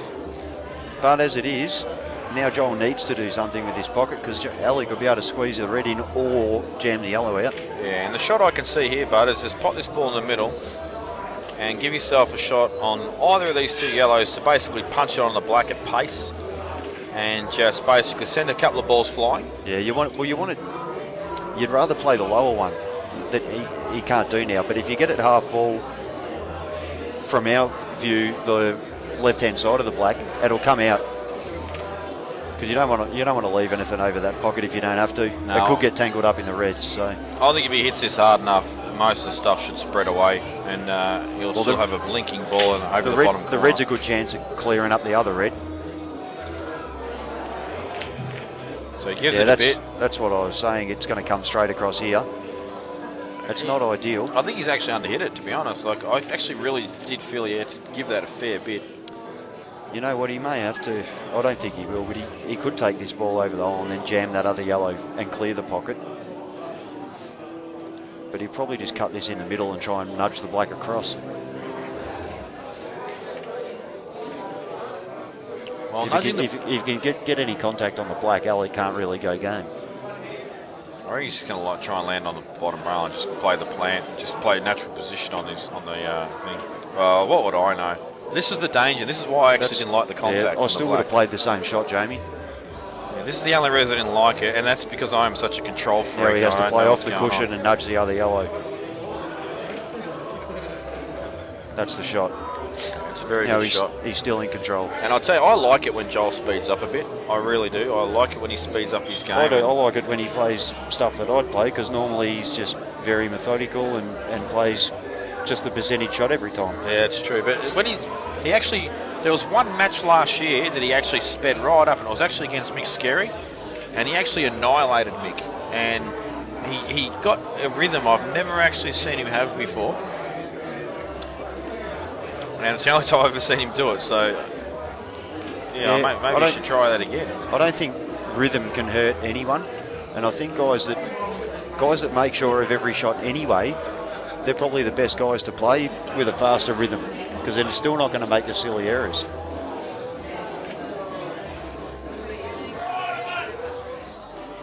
You know, I get in a good rhythm sometimes, and I don't stop to think enough of the shots I'm playing. All of a sudden I've, you know, played a reverse cut with check side to go off 17 rails to land in a gap, and then stand back and go, why did I attempt that?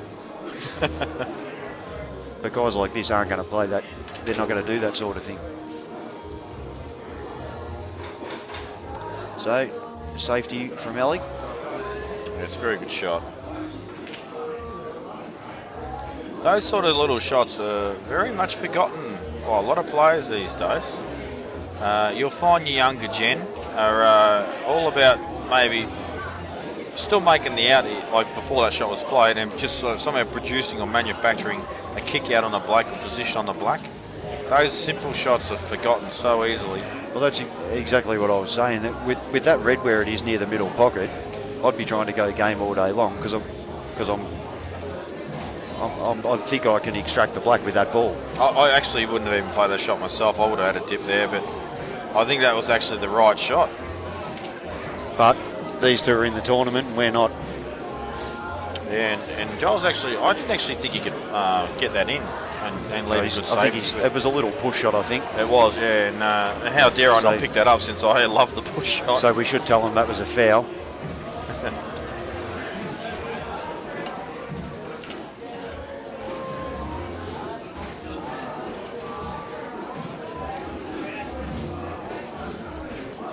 So a little flick off, and Butters, your plan's now going to come into play, where he's going to leave that ball over the middle of the last, just with an angle to just stun offside cushion to get behind the black.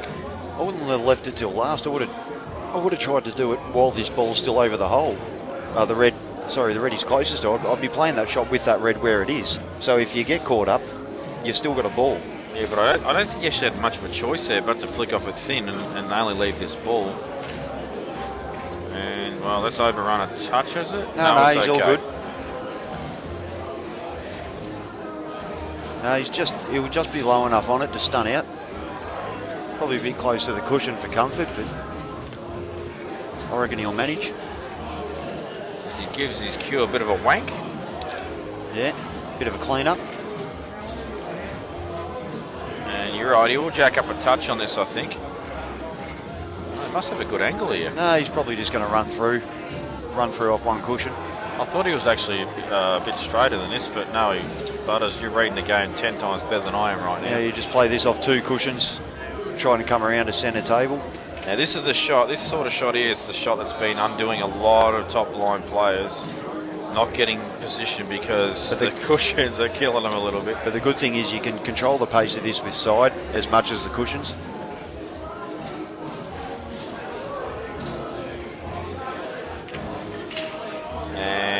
That's under perfect. Hit. That is under hit. Spot on. He needed to be off the rail there. I reckon that's off the rail, but I reckon that's the angle you want.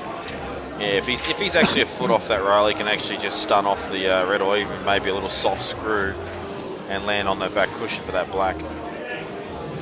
It's interesting too, because some players would play, if you know, obviously the white was off, some players would play for the kick out. You know what he can do? He can just play the double and drift down and land fat on it. Well, I think he might get a bit close to the black, Butters. I think he might get just a bit too close to the black. You really want to be a foot away from it. Yeah, I reckon he's just going to. If he does this, then he can get down there because he's obviously stunning the white down. But playing ball, I think he gets a bit close. But this is the only shot, a double and stun down. Oh, he's missed that double by a kilometre. Oh, look at this. Oh, I'll tell you what. Rolled one more inch and he was looking all right. So, Joel, the most important shot here, obviously, is when you come out here, you leave an angle where you're high on the yellow, so you can stun on the black on the bottom rail. Yeah. So many people just drop this in, go cross table. Oh, no, I don't have a very good angle. Just screw back, get caught a ball on the black. That'll come through the gap nicely, Jamie. Land you high on the yellow. You're a genius. I wouldn't. That is a shot you would play, and definitely not me. well, Joel's gone the complete opposite way that I sort of played and gone, how about I don't move the wide ball at all? That's the safest way to go. He probably would have wanted another inch or two, but he'll be all right. I think he's actually perfect. He just run through. Yeah, he was a touch high, but it was okay. You're actually spot on there. He would have liked to have been just a little bit less straight. But you don't want to come up, if you're going around that way either, you don't want to be too high. No, that's right. You cannon the black, and then you trust it to a good result, like a good cannon. And these shots are missable at the best of times, but I do expect him to get this. Yeah, we'll back him in. In it goes. And 3-2, 3-2, Alec. A nice little tactical battle, that one. This is the one that beat Joel on the side. So you know as well, in case you didn't, Joel actually made his way to the loser side courtesy of Alec. Yes, he did. So this is basically a rematch. Well, Alec's done well. He's knocked off Kurt, the current Australian champion. He knocked him off twice too. He did indeed, and I think that once again is just due to the all-round game. Very solid cleaning up, but extremely solid B game as well. Yep, fantastic table knowledge, mate. Knows everything there is to know about the game. Can make big outs, can beat anyone in a safety battle.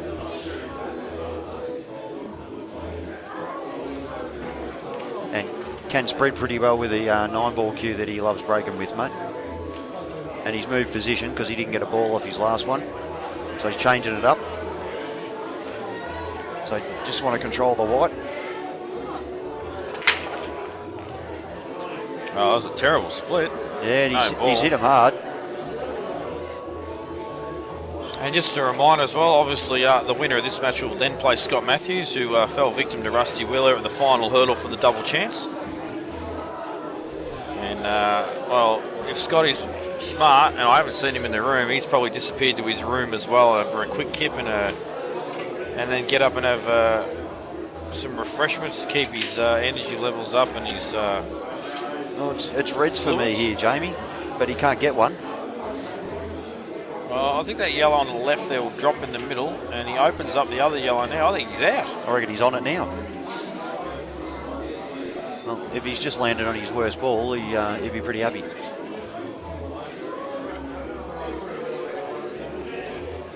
I've seen these drift across the lip a bit this weekend. He'll want to get high. Actually, that's very tough. He'll want to get back out to where one of these yellows are, so he can play one in the middle to get back down. To get up the table for those other two. Yeah, I think he might deny this ball in the middle. It's actually real tough. Now there is. I'm right behind it. I reckon it's all right. They've been rolling across the lip because the lip on these are pockets of 0 in the middle. He may clear up this end. It wouldn't be. No, he's gone for it now. I don't like his angle, but it's a very good shot. Gets rid of his dead ones. Not dead ones, but gets rid of his 2 trouble balls at the other end of the table. Absolutely. The real trouble ball is this other one that the white's closest to now. Yeah. It goes. I reckon it goes both ways. But you really want to be on the left-hand side of it because the red gets in the way. You can't get position on anything. Yeah, you're right. And I think he's just lined up and thought, you know what, I've just worked that out myself. I do not want to be playing it on this side of the table, but I don't have a choice. Well, he's going to punch it. Laying it up. He's going to. Oh, he's queuing. Looks like he's laying it up. No, he's just used a bit of rail to pinch.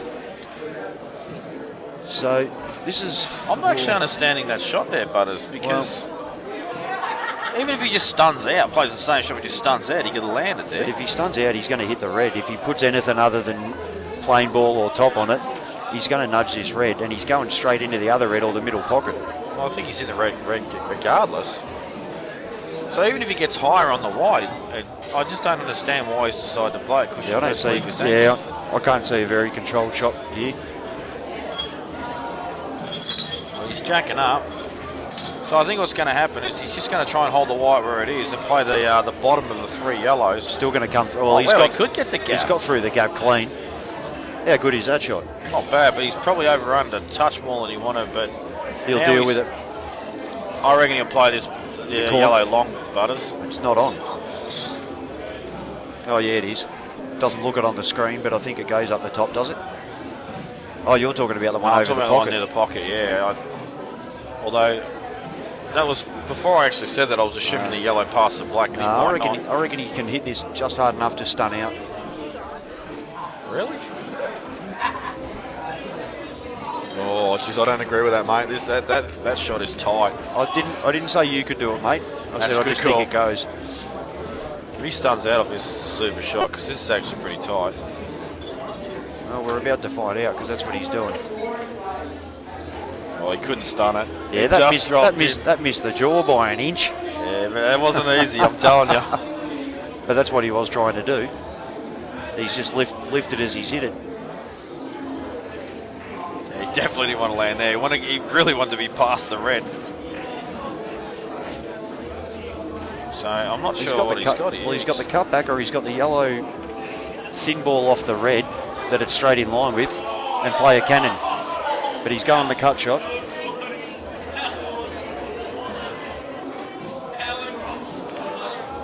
That's a great shot. That is more than a great shot. The position on that is brilliant. Well, he's played a couple of big cut shots where we think he's running the wide everywhere, and he's controlled them all perfectly, mate. Yeah, he's queuing it to play the soft screw shot is immaculate. And I reckon Alec thought he was getting a chance about 4 times here. That's a fantastic out. It was a very, very good out. He's in trouble all the way there.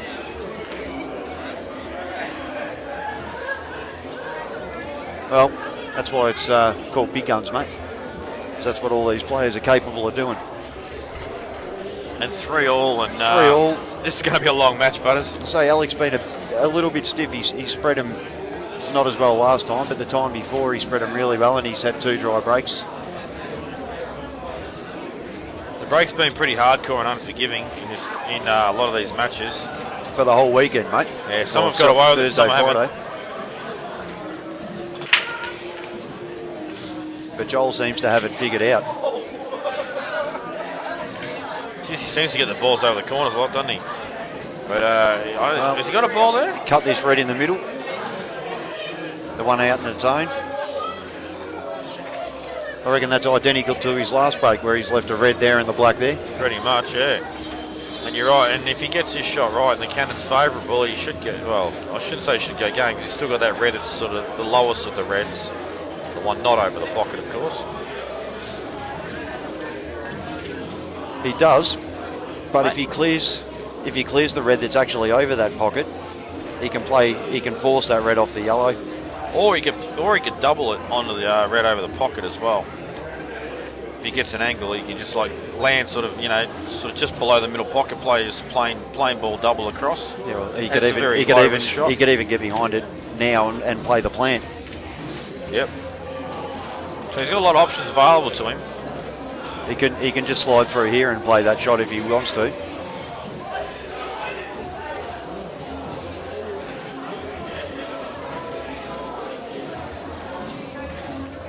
And to me, it looks like Joel has decided I'm going to speed up a bit. Well, he's not going to be happy with this. No. Face cut, Jamie. I don't see many options. I would say yes normally, but because the rail slides so much, you've actually got to hit it much thinner than you normally would. But you're right, there's not a lot of options available, so you may have to. I mean, he can dislodge the yellow if he wants to, and just kick it. Looks like that's what he's doing.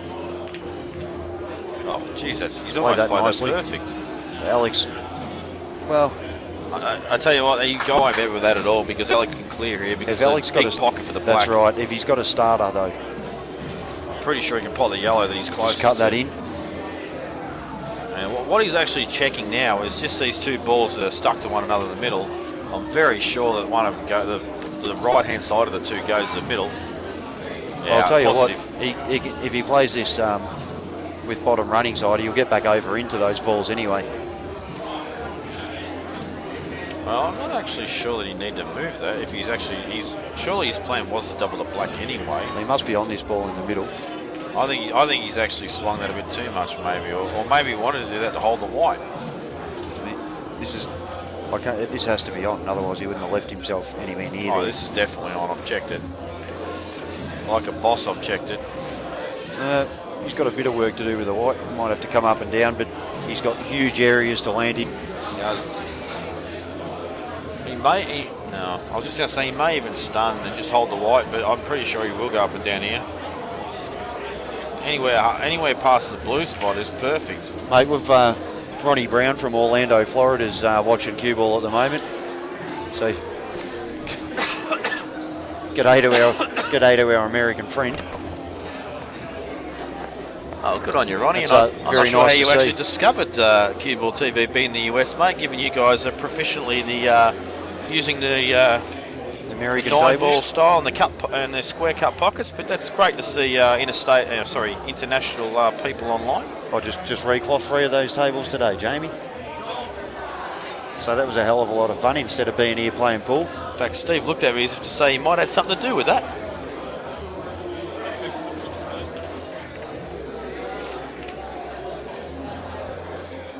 So all this. So he's just got to land. It looks pretty good, Butters. Pretty much there, mate. All he had to do was not come too close to it. Yep, and everything we spoke about this whole out all comes down to what we brought out earlier, and that's let's double the black inside the red over the right pocket. And if he lands an inch or two under it, he'll be perfect. Even the back rail will be fine. He'll be happy with. I wouldn't want to be on the back rail. Yeah, I want to be pretty straight. He'll be aiming for the back rail because he won't want to be. He'll want to make sure he's low enough. That's perfect. I am trying to overcut this. Now, I'm telling you, on these tables, these have a tendency of coming off dead straight. Oh, thank you, Butters. You are the only person in the room that agrees with my theory on these doubles. Everyone else thinks they're throwing wide. I'm the only person that thinks they're straightening up. But if they square up very easily, they do. I've said and this is the sort of shot it does square up on. And even if you do overcut it, you come off the bottom cushion off the red. So Yeah! Sit that perfect. Come on, Alex. Maybe we just can't play him, mate. That's a very good out from Alec. Yeah, and out he had to play. He didn't really have a choice. There was no point running scared there and trying to pick up 2. You had to attack the balls. Well, after the out Joel just made, especially, Exactly. he had to answer him and go, I can do it too, mate. The mental battle continues.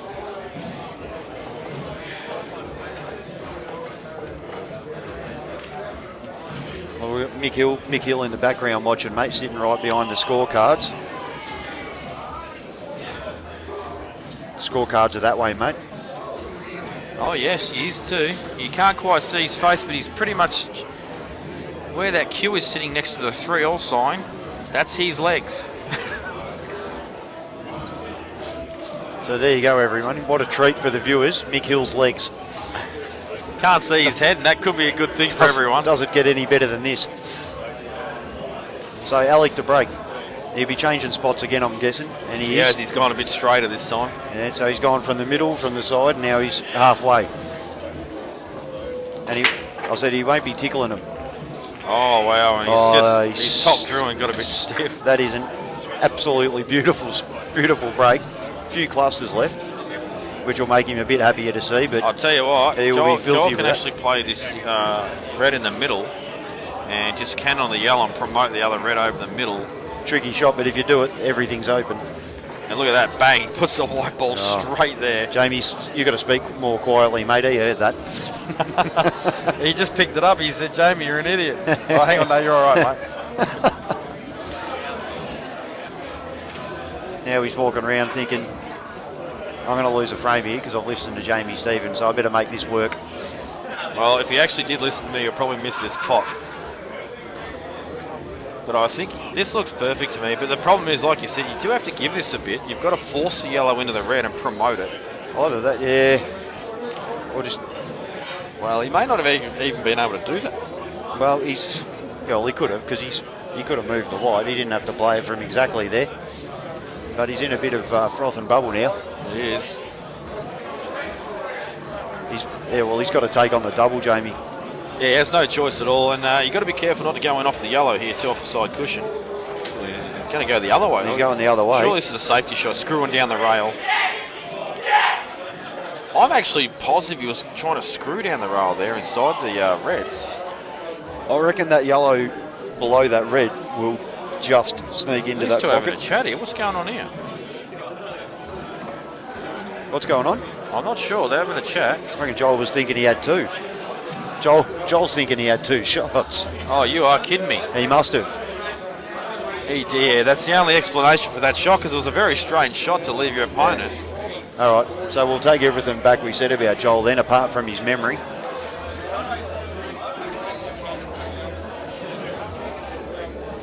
Well, if that was a shot he was playing with two shots, it was a great shot. Absolutely. Unfortunately, that wasn't the case. Just the one ball to deal with Alec. And it's the one just above the left centre pocket. He's looking at that ball. I said, I think it'll go. I just poked my head over. I reckon it's pretty close.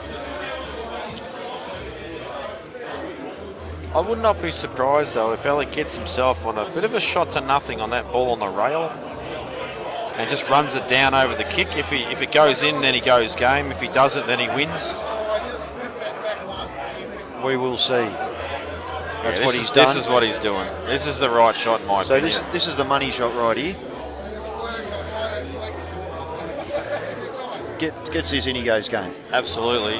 Even if it goes over the kick, he's maybe looking pretty good, but that red might pass to the right corner. So Yeah, that's right. He's missed. Oh, jeez, I can't believe that went in. He missed that, and it's still winning. So good shot. That's table knowledge for you. That didn't happen for me all day. You probably hit him as hard as I do. Just pop out into the middle here. Just like that. So he'll pop the ball in the middle first, just because he's already on it. Because he can. No point playing the ball in the corner and then falling short and having a horrible shot in the middle, so you might as well get rid of this first. And it also means you can get a lot closer to your last ball playing off the one in the corner instead of the one in the middle. So would have liked to have come out a little bit more than that. This is a much better transitional ball than the one in the middle, which usually isn't the case. Would you have liked to come out another foot there, Butter, so you can just screw straight back? Well, without the red being up there where it is, Jamie, I'd be quite happy to play this shot off two cushions, but if you do that, that red comes into play. Exactly right. That's why I thought it coming out. But you might check it up off the rail, but that will kill the wide a little bit. He might even just screw past it like that. Yes. And I just don't play those shots because I always go off.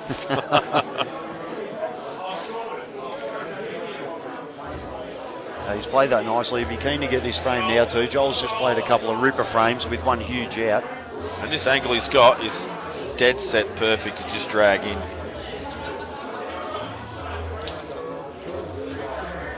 Just a little stunt. And he's fat as you would like to be. And that gives him his 2 frame buffer back, Jamie. So not almost halfway there for the match. Yeah.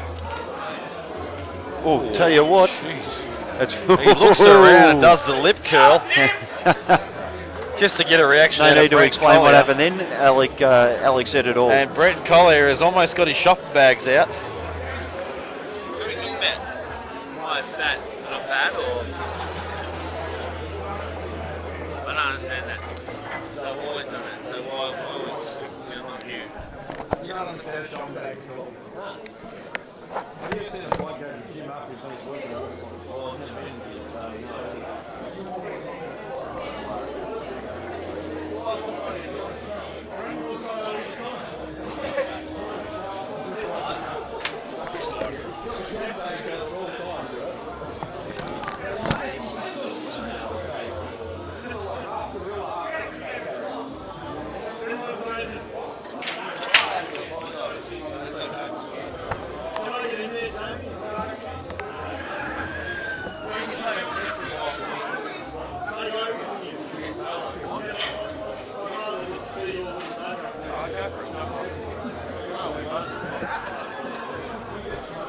So anyway, reluctantly, I'm bringing in James Darhalany because he beat me to put me out of this comp. Now he's had a few sherbets and he's put the microphone on backwards, so he hasn't got off to a good start. But anyway, welcome to the commentary box there, Della. And obviously you would be backing Della here, backing Alec here with a bit of South Australian pride.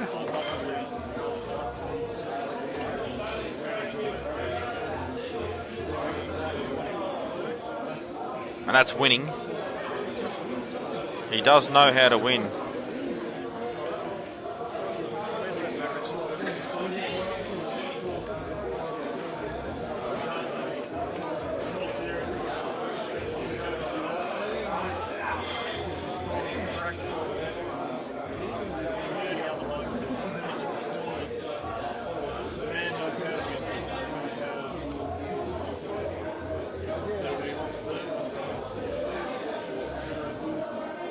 And it's an important aspect of the game.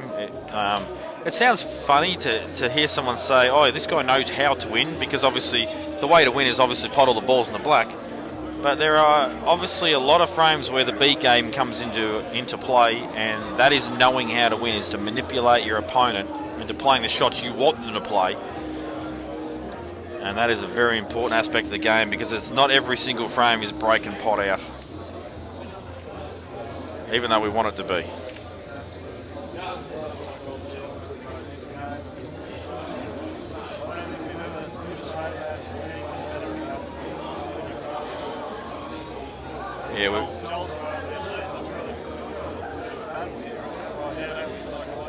Yeah, and I call this to be a real long match because of that, because I had a feeling there might end up being a few tactical frames just due to the nature of both players.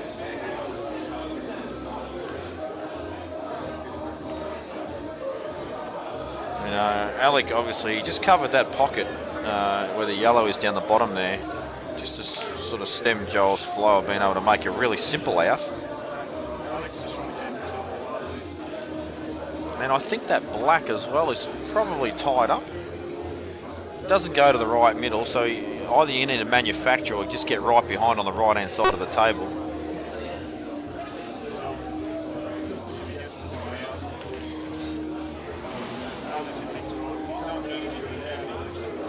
Yeah, but unfortunately he's just nudged that red tight onto the black now. And that black is out of commission. I mean, it still goes to the left middle, but he does have a yellow there, though, that if he does decide, depending on what Alex does here, obviously, if he gets an opportunity to go game his next shot, he has a yellow over the middle that's real simple to just cannon that black if he just gets the right angle.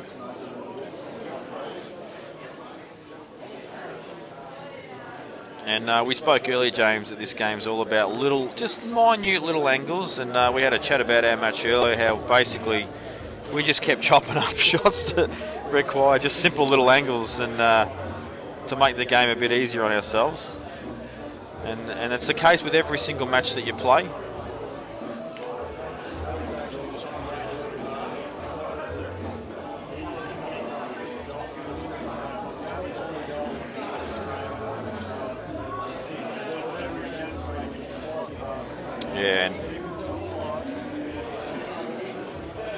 Yeah, when I look at these balls too, to me the yellow on the side cushion, you can basically play it down the rail. It will hit the red and pop the other yellow anyway, and the other yellow will still promote. But the key to that, obviously, is he's got to play an opening shot.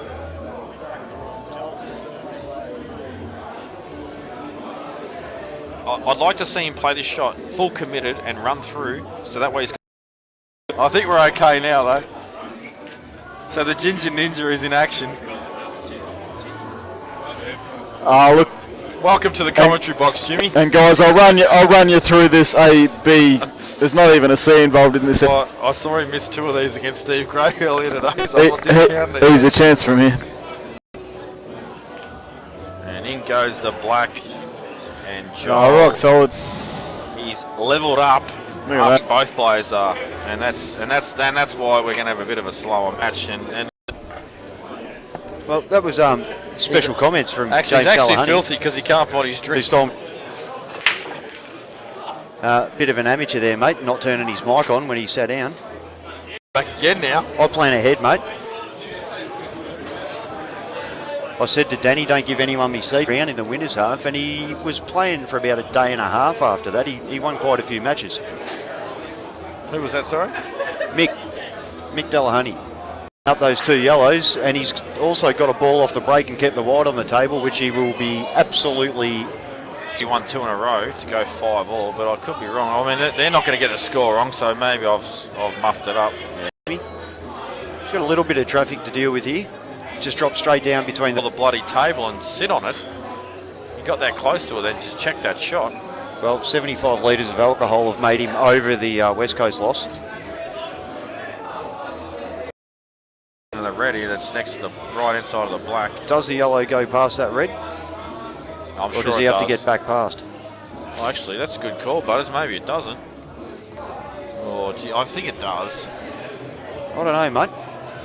Oh, actually, I don't reckon it does if he's playing it like this. I agree with you now.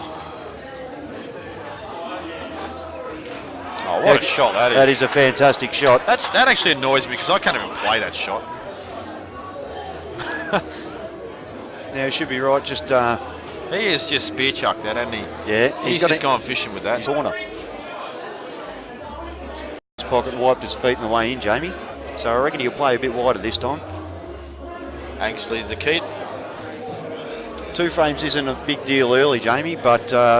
continues to be a 2-frame buffer as it gets to the 9, 7, 10, 8 sort of affair. And then the lack of mistakes required is 0. And I'll try and sit in my seat. Yeah, well, you did right. I'll do the same.